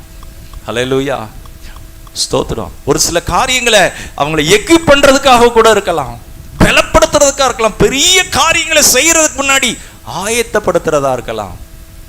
ஆண்டோடைய நாமத்திற்கு மகிமை உண்டாவதாக. இந்த இராணுவத்தில் அல்லது காவல்துறையில் பழக்கு வைப்பாங்க. என்ன செய்வாங்க? அந்த வேலையை செய்கிறதுக்கு பழக்கு வைப்பாங்க. கோயம்புத்தூரில் ஒரு முறை ஒரு இராணுவ வீரர் நின்று கொண்டிருந்தார். அப்போ எலெக்ஷன், அந்த ஒரு சில வித்தியாசமான காலங்கள். அப்போ அவர்கிட்ட கேட்டேன், உங்கள் ஒர்க்கு எப்படி இருக்கு? அவர் சொல்கிறார், நான் தூங்கி 3 நாள் ஆயிடுச்சு. தூங்கி எத்தனை நாள் ஆச்சு? 3 நாள் ஆயிடுச்சு. நின்றுக்கிட்டே இருக்கணும். நின்றுக்கிட்டே இருக்கிறதுக்கு தான் அவங்களுக்கு சம்பளம். அவங்க கண்ணு எல்லாரையும் பார்த்து கொண்டு இருக்கிறது மாதிரி இருக்கணும். So the responsibility, high alert. அதுக்கு பிறகு அவங்களுக்கு ஓய்வு கிடைக்கும், அதுக்கு பிறகு அவங்களுக்கு நிறைய சம்பளம் கிடைக்கலாம், ஃபேமிலிக்கு கூட நிறைய ஒத்தாசைகள் கூட கிடைக்கலாம். ஆனால் அந்த வேலையில் அவங்க எப்படி இருக்கிறாங்கன்னா சோதிக்கப்படுறாங்க. High risk. எங்களில் ஒரு பாஸ்டர் மிலிட்ரியிலேருந்து பாஸ்டராக, அதிலேருந்து வெளியே வந்த பிறகு பாஸ்டரானவர் கோயம்புத்தூர் டிஸ்ட்ரிக்டில் இருந்தார். அவர் சொன்னார், எங்களோட கூட சக அந்த இராணுவ வீரர் எங்களோட தான் டீ சாப்பிட்டு போய் டவுனுக்குள்ளே போய் பாகிஸ்தான் பார்டர் அதில் டவுனுக்குள்ளே போய் சாப்பாடு வாங்கிட்டு வரேன்னு போனார். நாங்கள் சொன்னோம் ரொம்ப கவனமாக போங்க அப்படின்னு. போனவர் எதிரி அவங்க ஷூட் பண்ணிட்டாங்க, மேலே இருந்து இறந்துட்டார். கொஞ்ச நேரம் முன்னாடி தான் எங்களோட இருந்தார். எவனை விழுங்கலாமா என்று பிசாசு வகை தேடி சுற்றி திரிகிறான். திருடன் திருடவும் கொல்லவும் அழிக்கவும் வருகிறான் என்று வேற ஒன்றுக்கும். அதனால அவர் வல்லவராக இருக்கிறார். ஹல்லேலூயா. ஆண்டவர் நமக்கு நிறைய காரியங்களை சொல்வார். ஆனால் இந்த யூதாசை குறித்து பார்க்குற காரியங்களில் நமக்கு அது ஒரு எச்சரிக்கையாக, கூடயே இருந்தவர், அழைக்கப்பட்டவர், தெரிந்து கொள்ளப்பட்டவர். ஆனாலும் நம்ம எச்சரிக்கையாக இருக்கணும், ஆனாலும் நம்ம கவனமாக இருக்கணும். தெரிந்து கொள்ளப்பட்டவங்க கூட வஞ்சிக்கப்பட வாய்ப்பு இருக்கு, மோசம் போக வாய்ப்பு இருக்கு. நமக்குள்ள அந்த உணர்வு இல்லைனா, கர்த்தரை விட்டு பின்வாங்கி போயிட்டோமானா, அந்த இருதயம் உணர்வற்ற ஒரு இருதயமா இருக்குமானா, நன்றி இல்லை, கர்த்தரை மகிமைப்படுத்துற அந்த பிரசன்னை இல்லை. நம்மகிட்ட எல்லாம் இருக்கலாம், ஆனா நம்ம கர்த்தரை விட்டு தூரமா இருப்போமானால் ரொம்ப கஷ்டம். அதை நம்மளை போய் ஒரு பெரிய ஆபத்துல போய் விட்டு விடும். The wages of sin, சம்பளம் 30 நாள் ஆனோன்னு சம்பளம் கொடுக்குறாங்க. ஒவ்வொரு நாளும் சேர்த்து வச்சுக்கிட்டே வர்றாங்க. அந்த கம்பெனியில் அல்லது அந்த பெரிய ஆஃபீஸில் எல்லாம் 28ஆம் தேதி சம்பளம் போடுறாங்க. அது என்னென்னா ஒவ்வொரு நாளும் அந்த ரிவார்டு. அன்பானவர்களே, ஆவிக்குரிய பிரகாரமாக நம்முடைய தனிப்பட்ட வாழ்க்கையில் எவ்வளவா நம்ம உணர்வாக இருக்கிறோம். பாவம் செஞ்சு அப்படி மழுங்கி போயிடுச்சா? துணிகரமாக இருக்கிறோமா? நம்ம எப்படி வேணாலும் இருக்கலான் இருக்கிறோமா? ஒன்று, இந்த யூதாசை குறித்து சொல்லப்பட்டிருக்கு. அவன் முடிவு, அவன் இயேசுனிடத்துல திரும்ப வந்திருந்தா நிச்சயமா ஆண்டவர் அவனுக்கு இரக்கம் செஞ்சிருப்பார். இந்த பேதுரு இயேசுனிடத்துல திரும்ப வர்றாரு. ஆண்டவரே, நீர் அறிவீரப்பா, எனக்கு பலன் கொடுங்க ஐயா. அந்த மறுதலித்த பேதுருவை கொண்டுதான் கர்த்தர் பெந்தெகோஸ்தே நாளிலே ஒரு பெரிய அறுவடையை கொடுக்கிறார். அந்த மறுதலிச்ச பேதுருவை நம்ம கேட்டா சொல்லுவோம், தயவு செய்து அவரை மட்டும் தலைவனா போட்டுறாதீங்க அப்படின்னு. ஆனா அப்படிப்பட்ட அந்த மறுதலித்த பேதுருவை எக்யூப் பண்ணி அருமையா ஆக்கி ஆண்டவர் ஒரு சிறந்த தலைவனாக்கிட்டாரு, ஒரு சிறந்த அப்போஸ்தலனாக. ஆதி திருச்சபையில் அந்த லோக்கல் சர்ச்சில் அவர் தான் பிஷப், அவர் தான் அந்த மூத்த போதகர். நிழல் பட்டு சொஸ்தம் வராங்க. கடைசி வரைக்கும் அவர் அப்புறம் மறுதலிக்கல. ஆண்டவருக்காக தலைகீழாக சிலுவையில் மரித்தார். ஆனா இயேசு நிறைய நேரம் கண்டிக்கிறார். இன்னைக்கு நிறைய நேரம் ஒரு சிலருக்கு கண்டிக்கிறதே பிடிக்க மாட்டேங்குது. கண்டிப்பு இல்லாத இடத்துல அவங்கள பத்தி போட்டிருக்கு வேசியின் பிள்ளையா இருப்பாங்களாம். கர்த்தர்களுடைய கண்டிப்பு நமக்கு தேவை. அந்த கண்டிப்பு என்பது நமக்கு நாமே ஒரு ஒரு ஒரு கிரமம், பெர்ஃபெக்ஷன். ஒரு கஷ்டப்பட்டு ஜெபிக்கும் போது போராடி ஜெபிக்கிற ஒரு இந்த நேரம் ஜெப நேரம். வேற எதுக்கும் நான் இடம் கொடுக்க கூடாது. அதுல ரொம்ப கவனமா இருக்கணும். என் பிள்ளைக்காக ஜெபிக்கணும், என் குடும்பத்திற்காக ஜெபிக்கணும், என் வீட்டுக்காக ஜெபிக்கணும். பிசாசுனுடைய தந்திரங்களுக்கு நான் இடம் கொடுக்க கூடாது. அன்பானவர்களே, யூதாஸ் ஒரு மேலானதுக்கு தான் அழைக்கப்பட்டாரு. ஆனா அழைப்பை விட்டு ட்ராக் மாறிட்டாரு. அவனுக்குள் பிசாசு புகுந்தான். லூக்கால வாசித்தோம். நம்ம கவனமா இருக்கணும். பிசாசு புகுகிற அளவுக்கு அவன் இடம் கொடுத்துட்டான். நிறைய நேரங்களில் பிசாசு எப்படிலாம் புகும் தெரியுமா? ரொம்ப நம்ம வீக்கா இருந்தா புகுந்துருவான், பலவீனமா இருந்தா புகுந்துருவான். இன்செக்யூரிட்டி மைண்ட், எனக்கு பாதுகாப்பு இல்லை அப்படிங்கிற உணர்வு வந்தா அந்த உணர்வு வழியா உள்ள வந்துருவான். அதனாலதான் என்ன செய்யணும்? கர்த்தருக்குள்ள அவங்களை பலப்படுத்தணும், கொஞ்சம் தாழ்ந்து போயிடணும். ஆண்டவர் மறுதலிச்ச பேதுருவை ஏன் போறாரு தெரியுமா? ஒரு பெரிய பிளான். தன் ஸ்தானத்தை விட்டு இறங்குறாரு. நீ என்னிடத்துல அன்பா இருக்கிறாயா கேட்கிறாரு. நம்மனா பலாருன்னு ஓங்கி ஒரு அடி அடிச்சு, உன்னை எப்படிலாம் நினைச்சேன் அப்படின்னு. ஆனா அப்படிலாம் போல பேதுரு அன்பா இருக்கிறேங்கிற, 2வது தடவை அன்பா இருக்கிறேங்க, 3வது தடவை அந்த அன்பு அவரை உள்ள தொடுது. அழுகிறார், ஐயா என்னால முடியல ஐயா. அதுதான் சரியான ஒப்பு கொடுத்தல், அதுதான் சரியான மனம் திரும்பல். அவர்கிட்ட திரும்ப வந்து கேட்கிறான், ஐயா முடியல. இன்னைக்கு நிறைய காரியங்கள் நம்மளால முடியாததை கர்த்தர் வச்சிருக்கிறாரு. அவர்கிட்ட போய் சொல்லணும், என்னால முடியலப்பா, அந்த இடத்துக்கு போறதில்லை, எனக்கு என்னால முடியும், நான் பார்த்துடுவேன். முடியாது, அவர்கிட்ட போகாத வரைக்கும் முடியாது. அவர்கிட்ட ஆச்சரியமான காரியங்கள் இருக்கு, அற்புதமானது இருக்கு, எளிமையா கர்த்தர் வச்சிருக்கிறார். ரொம்ப கடினமே கிடையாது. யோசிச்சு பாருங்க. அந்த யூதாஸ் காலை போய் கழுவுறாருங்க இயேசு. ஆனா அவன் இயேசுவை என்ன செய்யறான்? காட்டி கொடுக்குறான். அது துன்மார்க்கமான ஒரு காரியம். இன்றைக்கு நமக்குள்ள எந்த இடத்துல நம்ம ஆண்டவரை அப்படி காட்டி கொடுக்குறோம்? ரட்சிக்கப்படாம இருந்திருந்தா நல்லா இருக்குமே அப்படி பேசுறோமா? ஆண்டவர் இயேசுடைய அன்பை அற்பமா என்றோமா? நம்ம பணத்தை வச்சு, நம்ம திறமையை வச்சு, நமக்கு இருக்கிற செல்வாக்கை வச்சு? இல்லைங்க, ஆண்டவர் நம்ம இருதயத்தை பார்க்கிறாரு. நம்ம இருதயம் யாருக்கும் தெரியாது. இந்த யூதாசுடைய அந்தரங்க இருதயம் சீசர்களுக்கு தெரிஞ்சிருந்தா எதையாவது பண்ணியிருப்பாங்க. ஆனா இயேசுவுக்கு தெரியும். இன்றைக்கு நம்முடைய இருதயம் அவருக்கு தெரியும். நம்ம இருதயம் எதுல இருக்கு? நம்ம இருதயம் பணத்திலையா, இல்ல பெருமையா, இல்ல நான்கிற அகங்காரமா, இல்ல எதுல நம்ம இருதயம் இருக்கு? நம்ம இருதயத்தை கொஞ்சம் ஆராய்ந்து பார்க்கணும். கண்ணாடியை வச்சு பார்க்குற மாதிரி இந்த வேதத்தை வச்சு, ஆண்டவரே நான் எந்தெந்த இடத்துலலாம் உண்மை காட்டி கொடுத்துருக்கிறேன்ப்பா, எனக்குள்ள இருக்கிற கமிட்மெண்ட்னால நான் உண்மை மறுதளிச்சிருக்கிறேன், என்னை மன்னிச்சிருங்கப்பா, எனக்கு உதவி செய்யுங்கப்பா. ஆபிரகாமுக்கு 2000 வேலையாட்கள் இருந்திருப்பாங்கங்கிறாங்க. ஒரு வேத வல்லுநர் சொல்ற 2000 வேலையாட்கள். எதுக்கு தெரியுமா? இந்த 2000 பேர் பார்க்குற வேலையை இவர் செஞ்சிருந்தாருன்னா இவர் தேவனுக்கு சிநேகிதனா இருந்திருக்க முடியாது. நிறைய இடங்கள்ல ஒரு கேஸ் கம்பெனி அந்த நடத்துற அந்த சகோதரியும் பிரதரும் சொல்றாங்க, பொறுப்பா வச்சிருக்கிறவங்க இத்தனை லட்சத்தை கொள்ளையடிச்சிட்டாங்க. இருக்கு எத்தனையோ ஸ்வீட் ஷாப் இருக்கு, எத்தனையோ ஹோட்டல் இருக்கு, நிறைய காரியங்கள் ஆட்களை வச்சு நல்லா நிர்வாகம் பண்றாங்க. இயேசு கிறிஸ்து 12 பேரை ஏற்படுத்தினார். 12 பேர் வேலையும் அவரே செஞ்சிருக்கலாம். ஆனா செய்ய வேண்டிய ஊழியம் நிறைவேறி இருக்காது. இன்னைக்கு உலகமெங்கும் அவர் வரும் நாட்களுக்கு முன்பாக இந்த சுவிசேஷம் சீசர்களாக இன்றைக்கு நம்ம ஆண்டவருக்கு சீசனாக இருக்கிறோமா? ஒரு உண்மையில் சீசனாக இருக்கிறோமா? இல்லை அற்பமான காரியத்திற்காக மறுதளிக்கிறோமா? இல்லை அவரை பெட்ராய் பண்ணுறோமா? நம்முடைய சுயநலத்துக்காக, சொந்த இச்சைகளுக்காக, அசுத்தமான காரியங்களுக்காக அவரை நம்ம தூக்கி எறிஞ்சிடுறோமா? பாருங்க, இது ஏதோ ஒரு பயத்தினால ஆண்டவர் அல்ல, அன்பினாலே. இந்த உணர்வு நமக்குள்ள அன்பினால தொடப்படணும். என் மேல ஆண்டவர் அன்பா இருக்கிறார், என்னை ரட்சித்திருக்கிறார், என்னை தெரிந்து கொண்டிருக்கிறார், எனக்கு கொடுத்திருக்கிற குடும்பம், எனக்கு கொடுத்திருக்கிற திருமண வாழ்க்கை, எனக்கு கொடுத்திருக்கிற குழந்தை, எனக்கு கொடுக்கப்பட்டிருக்கிற வேலை, எல்லாத்திலையும் அன்பினாலே ஆண்டவருக்காக சாட்சியா, கொஞ்சத்துல ஒவ்வொன்றிலையும் ஒவ்வொரு காரியங்கள்லையும். அன்பானவர்களே, இந்த சங்கீதம் 128 பார்த்தோம், பாக்கியவான். கர்த்தர் உங்க வாழ்க்கையை பாக்கியமாக்குவார், உங்க வாழ்க்கை மகிமையாக மாறும். கடைசியாக இந்த ஒரு 2 வசனத்தை வாசித்து நம்ம முடிக்கலாம். யோவான் 13:19. யோவான் 13:19.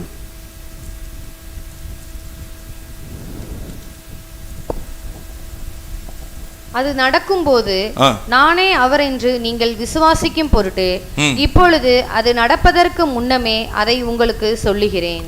ஆண்டவருக்கு மகிமை உண்டாவதாக. 18ஆம் வசனத்துல சொல்றாரு, உங்கள் எல்லாரையும் குறித்து நான் பேசவில்லை, நான் தெரிந்து கொண்டவர்களை அறிவேன், ஆகிலும் வேத வாக்கியம் நிறைவேறத்தக்கதாக என்னுடனே அப்பம் புசிக்கிறவன் என்மேல் தன் குதிகாலை தூக்கினான். அது நடக்கும்போது நானே அவர் என்று நீங்கள் விசுவாசிக்கும் பொருட்டு இப்பொழுது அது நடப்பதற்கு முன்னமே அதை உங்களுக்கு சொல்லுகிறேன். அப்படின்னா என்ன அர்த்தம்? ஐயோ, என்னங்க, அப்ப நம்மளா ஆவிக்குரிய வாழ்க்கையில வாழவே முடியாதா? நம்மளா வெற்றியாவே இருக்க முடியாதா? கூட தெரிந்து கொள்ளப்பட்ட அப்போஸ்தலனே காட்டி கொடுத்துட்டாரு. ரொம்ப ஷாக்கா இருக்குங்க. எத்தனை பிசாச தரத்தினாரு. நல்ல கவனிங்க, இந்த பவர்ஃபுல் மினிஸ்ட்ரி செய்யறதுனால அவங்க ரொம்ப உண்மையானவங்க, சக்சஸ் ஆனவங்க கிடையாது. இந்த யூதாஸ் அழுதாப்புல, மனஸ்தாபப்பட்டாப்புல, அழுகிறதுனால அல்ல, மனஸ்தாபப்படுறதுனால அல்ல, இயேசுவினிடத்துல போகணும். அதுதான் சரியான மனம் திரும்புதல். இந்த யூதாஸ் இயேசுவினிடத்துல போகல. இன்னைக்கு நம்ம நிறைய நேரம் அழுகலாம், அழுகிறதுனால அல்ல, மனஸ்தாப கூட படலாம். ஆனா இயேசுவினிடத்துல போனோமா, ஆண்டவரே என்னால இந்த இடத்துல முடியலப்பா, என்கிட்ட ஏதோ ஒரு சில குறைகள் இருக்கு, நான் எங்கேயோ பிசாசுக்கு இடம் கொடுத்துருக்கிறேன், என்னுடைய சிந்தனையில அசுத்தம் இருக்கு, என்னை பரிசுத்தப்படுத்துங்க, என்னை தாழ்த்துகிறேன் ஆண்டவரே, எனக்குள்ள ஈகோ இருக்கு, அதனால இந்த பிரச்சனை, என்னை மன்னிங்க ஆண்டவரே. இங்கே சொல்லப்பட்டிருக்கு, எல்லாரையும் நான் சொல்லவில்லை. ஏன்னா 11 பேர் நல்லா இருக்கிறாங்க. அதே நேரம் நல்லா கவனிங்க, 12 பேர் செய்யற ஊழியத்தை இயேசு செய்ய முடியும். இன்னைக்கு நிறைய நேரம் நம்ம ஆட்களை வச்சு ஒரு சிலர் செய்யணும்னா அப்படிதான் செய்யணும். நம்ம செய்ய வேண்டிய வேலைன்னு இருக்கு. ஆண்டவர் அந்தந்த வேலையில அவர் கவனமா இருக்கிறார். ஜெபிக்கிற நேரம் ஜெபிக்கிற வேலையில தான் இருக்கிறார், வேற எந்த வேலையும் செய்யல. காத்திருக்கிற நேரம் அதிகாலையில் இருட்டோட போய் காத்திருக்கிறாரு. நம்ம அந்த நேரம் அந்த வேலையை செய்யணும். நம்ம பாடுபடுறது. ஒரு நல்ல தொழிலதிபர், அவர் கூட ஒரு நண்பனை உருவாக்குனார். அவர் சொந்த ஜாதியில் இருக்கிறவர், என்கிட்ட சொல்லி அழுகிறார், நான் என்னுடைய ரகசியத்தெல்லாம் சொன்னேனே, அப்படி டிப்ரெஷன் ஆகி வெக்ஸ் ஆயிட்டார். என்னுடைய தொழிலில் என் கூட வேலைக்கு வச்சிருந்தவங்களெல்லாம் எடுத்துட்டு போயிட்டாரு. அழுகிறார், ரொம்ப அப்படி தாங்க முடியல. போதும், இந்த ஊர்ல இருந்ததே போதும் அப்படிங்கிறார். நான் சொன்னேன், மன்னிச்சிருங்க, நீங்க நன்மை தானே செஞ்சீங்க அப்படின்னு. ஆனா அப்படி செஞ்ச அந்த ஆள் இன்னைக்கு கடை இல்லை. ஆனா இந்த சகோதரன் பலப்பட்டுக்கிட்டாரு. அல்லேலூயா. ஏன்னா தாங்க முடியல, நம்பி இருந்தோமே இப்படி ஆயிடுச்சு அப்படின்னு. அன்பானவர்களே, உதவி செய்ய அவர் வல்லவராக இருக்கிறார். அல்லேலூயா. உங்களுக்கு உதவி செய்ய அவர் எப்படி இருக்கிறாரு? வல்லவரா இருக்கிறாரு. ஐயோ, இந்த பலவீனம் இருக்கு, என் குடும்பத்துல இந்த பலவீனம் இருக்கு, தாங்க முடியல. ஆண்டவர் இயேசு உங்களுக்காக அதை சுமந்திருக்கிறார். அவர் கைவிட மாட்டார். அவர் நல்லவர். அவர் உங்களை ஒரு நாளும் உங்களை விட்டு விலக மாட்டார். உங்களுடைய பலவீனத்திலே அவர் பலம் பூரணமாய் விளங்கும். ஹல்லேலூயா. பாருங்க, மத்தேயு 7:21 சொல்லப்பட்டிருக்கு, என் நாமத்தினாலே பிசாசுகளை துரத்தினார் அப்படிம்பாங்களாம், அற்புத அடையாளங்களை செஞ்சோம்பாங்களாம். ஆனா ஆண்டவர் சொல்றாரு, நான் உங்களை அறியேன். பெரிய பெரிய காரியங்கள் எல்லாம் செஞ்சிருக்கிறாங்க.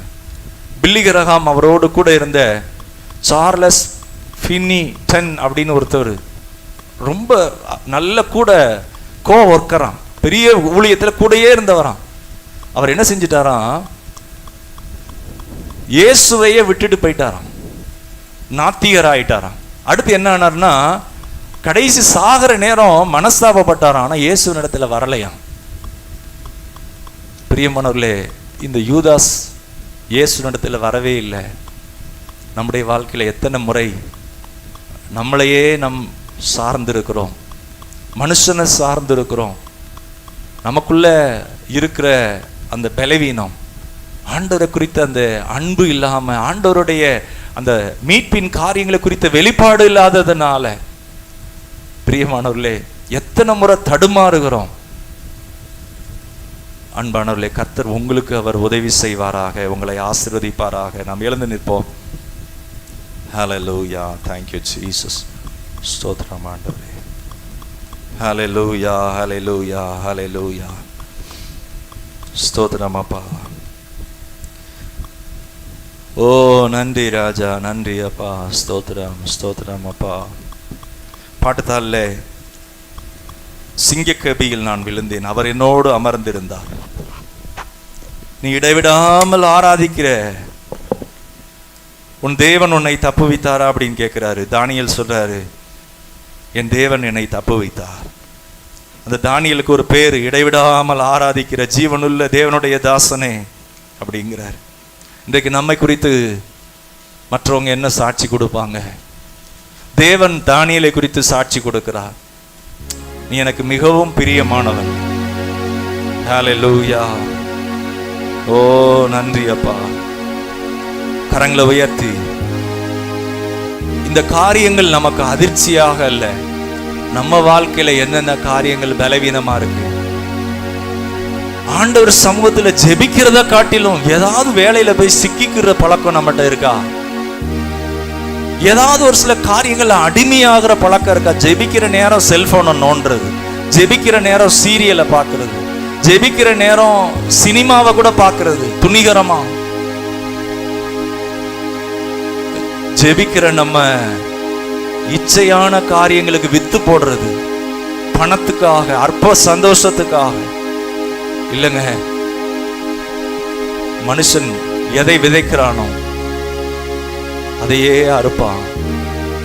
நம்ம குடும்பத்திற்காக, பிள்ளைகளுக்காக நமக்குள்ள எடுக்கிற ஒரு ரிவெஞ்ச், நமக்குள்ள எடுக்கிற ஒரு டெசிஷன் சரியானபடி இயேசுவிடத்துல மனம் திரும்பி போகும்போது கர்த்தர் உங்க குடும்பத்தை திரும்ப அவர் கெட்டுவார், உங்க குடும்பத்தை திரும்ப அவர் வாழ வைப்பார். உன் சிறையிருப்பின் நாட்கள் முடிந்து போகும். ஹல்லேலூயா. ஓ thank you Lord. நன்றி ஆண்டவரே. இந்த பாடலை பாடலாமா? சிங்கக்கேபியில் நான் விழுந்தேன், அவர் என்னோடு அமர்ந்திருந்தார்.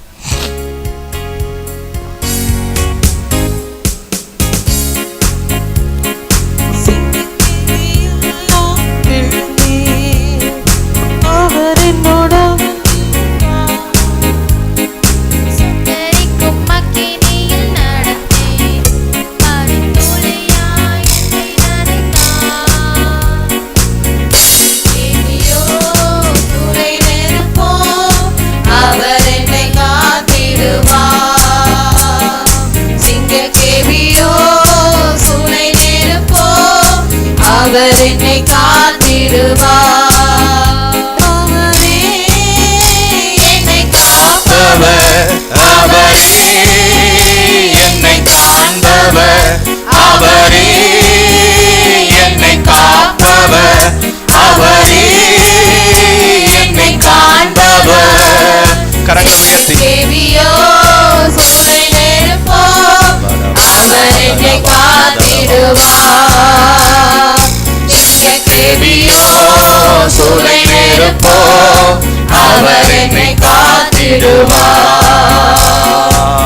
எதிரிகள் என்னை சுற்றி வந்தாலும் தூத சேனைகள் கொண்டு என்னை காப்பாரே.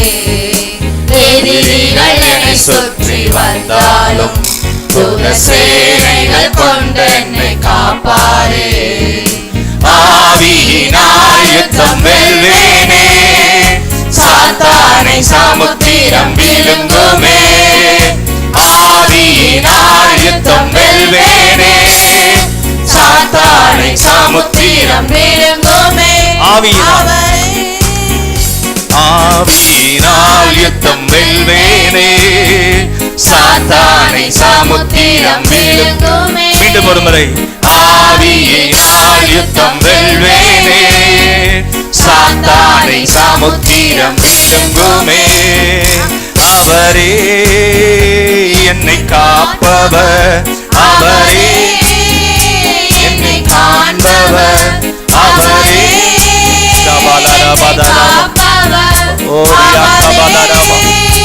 என்னை காண்பவர். சிங்கக்கேவியோ சூளை நெருப்போ, அவர் என்னை காத்திடுவார்.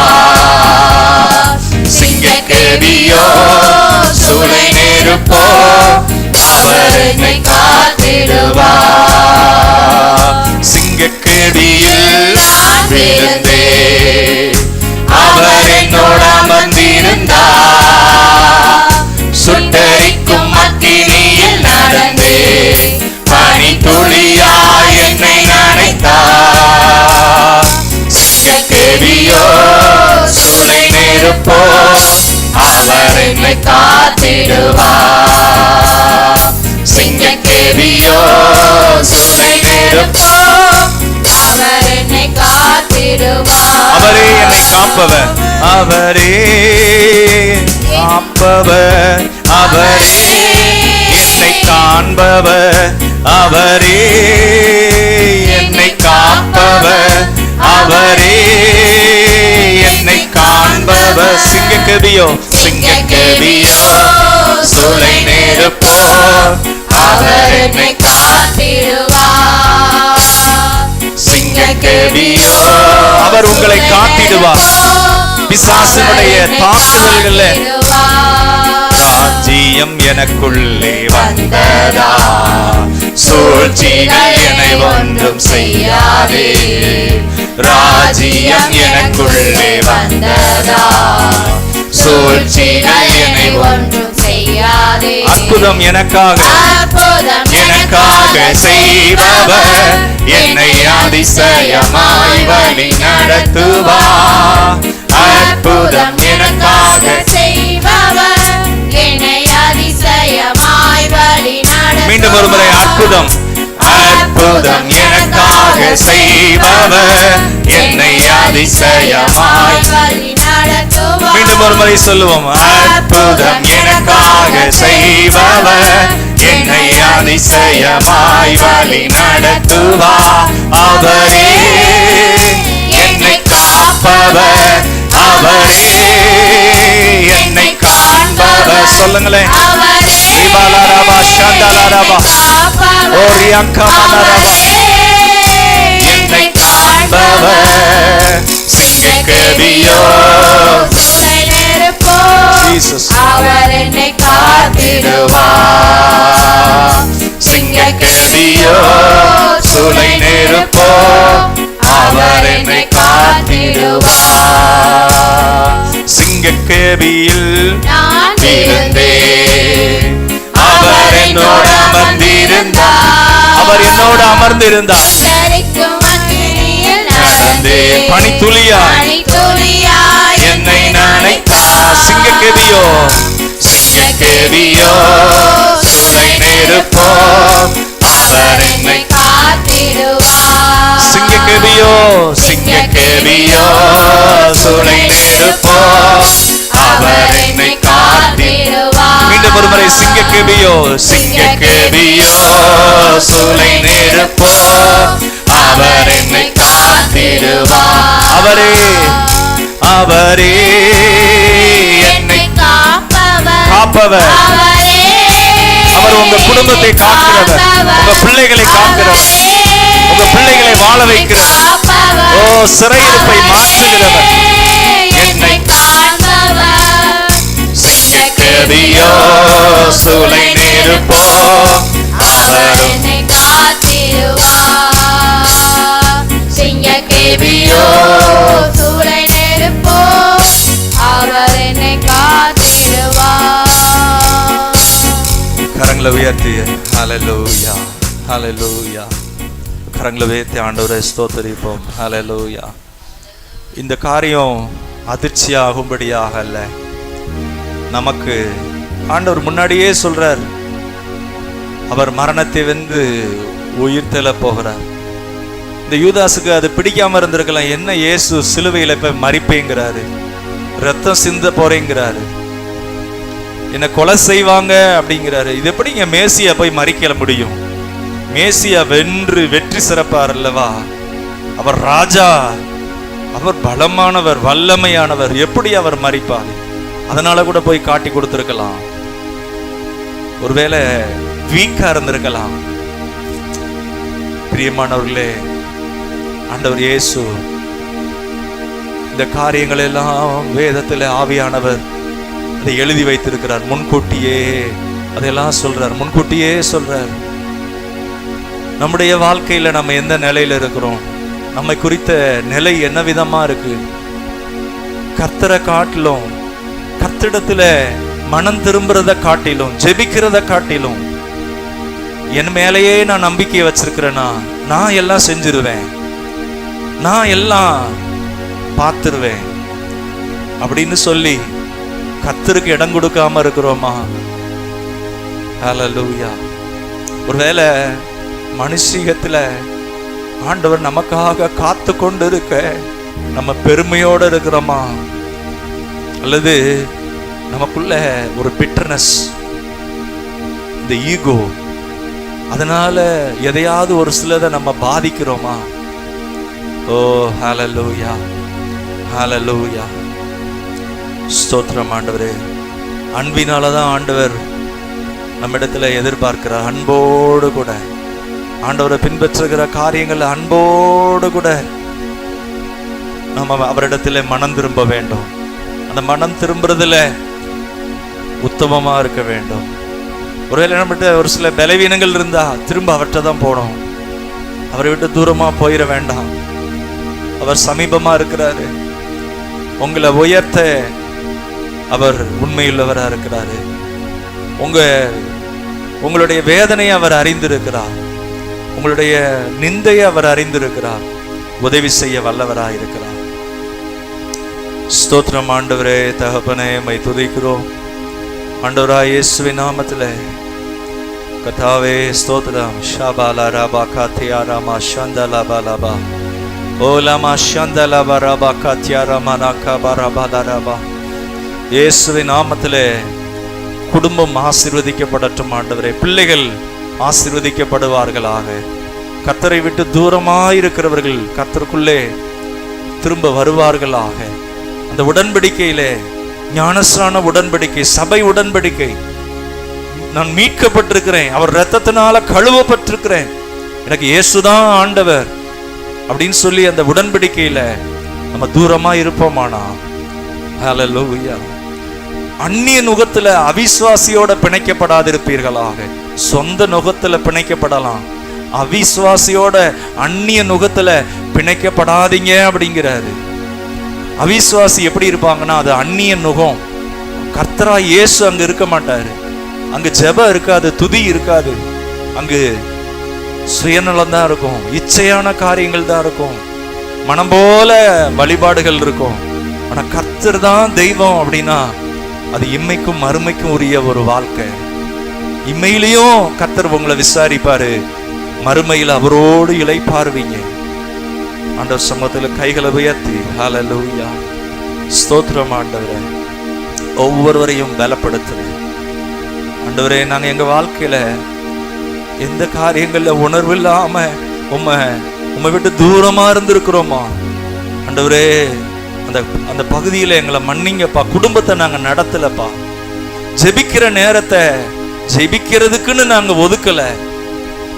வேதத்தை நாங்க முக்கியத்துவம் படுத்தலப்பா. வேதத்தை மறந்ததுனால எங்க பிள்ளைகளை நீங்க மறந்துட்டீங்க. ஓசியால போட்டிருக்கு, என் வேதத்தை அந்நிய காரியமா எண்ணினார்கள், நீ என் வேதத்தை மறந்தாய். ஆண்டவரே, நாங்க அப்படி உம்முடைய வேதத்தை தெரிஞ்சதுதான் அப்படின்னு அசட்டையா இருந்துட்டோம். ஆண்டவரே, கர்த்தரிடத்துல தீர்மானம் எடுங்க. உங்க இருதயங்களிலே கர்த்தர் வாக்கு தத்தங்களை பதிய வைப்பார். ஆம் என்றும் ஆமேன் என்றும் கர்த்தர் உங்களை வாளாக்காமல் தலையாக்குவார்.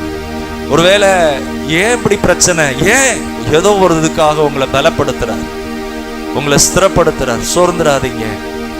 கர்த்தருடைய மகத்தான காரியங்களுக்காக உங்களை ஆயத்தப்படுத்தி கொண்டிருக்கலாம். திரும்ப அவரண்டை போங்க, திரும்ப அவருக்குள்ள காத்திருங்க. அவர் உங்களை ஸ்திரப்படுத்துவார், அவர் உங்களை மகிமைப்படுத்துவார். தன் சொந்த குமாரனையே நமக்காக தந்தருளினவர், சொந்த குமாரனையே நமக்காக தந்தருளினவர் மற்ற எல்லாவற்றையும் நமக்கு அருளாதிருப்பது எப்படி? ஹல்லேலூயா. ஆண்டவரே, ஒவ்வொருவரையும் ஆசீர்வதிங்கப்பா. உள்ளத்திலே காணப்படுகிற எல்லா வேதனைகளும் துக்கமும் மாறட்டும். காயங்கள் எல்லாம் ஆண்டவரே கட்டப்படட்டும். வேதனை நீங்கட்டும் கர்த்தாவே, பலவீனம் நீங்கட்டும் கர்த்தாவே. இயேசுவின் நாமத்தினாலே நீங்க அப்படி செய்கிறதுக்காக நன்றி. ஹல்லேலூயா, ஹல்லேலூயா. ஆண்டவரே, கற்ப கனியை ஆசீர்வதிங்கப்பா. பிள்ளைகளுடைய படிப்பை ஆசீர்வதிங்க. இயேசுவின் நாமத்திலே கையின் பிரயாசத்தை கர்த்தர் ஆசீர்வதிங்க. சரீரத்திலே பலவீனமா இருக்கிறவங்களை கர்த்தர் குணமாக்குங்கப்பா. ஆண்டவரே, திக்கற்று ஒடுங்கி போன நிலையில, கைவிடப்பட்ட நிலையில ஆண்டவரே உங்களுடைய முகத்தை நோக்கி பார்க்கறாங்கப்பா. பிள்ளைகளுடைய திருமணத்திற்காக நோக்கி பார்க்கறாங்க. ஆண்டவரே, சூழ்நிலையின் மத்தியிலே ஆண்டவர் இயேசுவை விட்டு விடலாமா அல்லது ஆண்டவர் இயேசுக்குள்ளதான் அப்படின்னு தீர்மானம் எடுக்கிறது நிலையில ஒடுக்கப்பட்டிருக்கிறாங்க. அப்படிப்பட்டவங்களை கர்த்தர் விசாரிங்க. ஆண்டவரே, கர்த்தர் விசாலமான பாதைகளை கர்த்தர் அவங்களுக்கு கொடுப்பீராக. நன்றி அப்பா. கொஞ்சத்துல நீ உண்மையாயிருந்தாய், நீ கொஞ்சத்துல உண்மையாயிருந்தாய், உன்னை நான் அநேகத்துல அதிகாரியாக நான் வைப்பேன் அப்படின்னு நீங்க சொல்றீங்களே, அதற்காக நன்றி ஆண்டவரே. கூடி வர்றதுல உண்மையாக, தேடுறதுல உண்மையாக, ஆண்டவர் சித்தங்கிறதுக்கு நான் என்னை விட்டு கொடுக்கிறேன், என்னை தாழ்த்துறேன் அப்படின்னு ஆண்டவரே அர்ப்பணிக்கிறாங்கப்பா. நீங்க அவங்கள வாழ வைக்கிறீங்க, அவங்கள தூக்கி எடுக்கிறீங்க. ஆண்டவரே, நீ எனக்கு மிகவும் பிரியமானவன்னு சொல்றீங்க. ஒவ்வொருவரையும் ஆசீர்வதிங்கப்பா. எல்லா மகிமையும் உமக்கு உண்டாகட்டும். ஸ்தோத்திர ராஜா, ஸ்தோத்திரங்க தாவே. ஆண்டவர் இயேசுவின் நாமத்தில் ஜெபிக்கிறோம் நல்ல பிதாவே. ஆமென், ஆமென். நாத்துமாவே கர்த்தரை ஸ்தோத்திரி, முழுவலுமிட பரிசுத்த நாமத்தை ஸ்தோத்திரி. நாத்துமாவே அவர் செய்த சகல உபகாரங்களையும் மறவாதே. ஆமென். நம்முடைய கர்த்தராகிய இயேசு கிறிஸ்துவின் கிருபையும் பிதாவாகிய தேவனுடைய அன்பும் பரிசுத்த ஆவியானுடைய அன்னைய ஐக்கியமும் வழிநடத்தலும் சமாதானமும் ஆறுதலும் நம் அனைவரோடும் இன்றும் என்றும் சதா காலம் இருப்பதாக. ஆமென். அல்லேலூயா. Praise the Lord. ஸ்தோத்திரம்.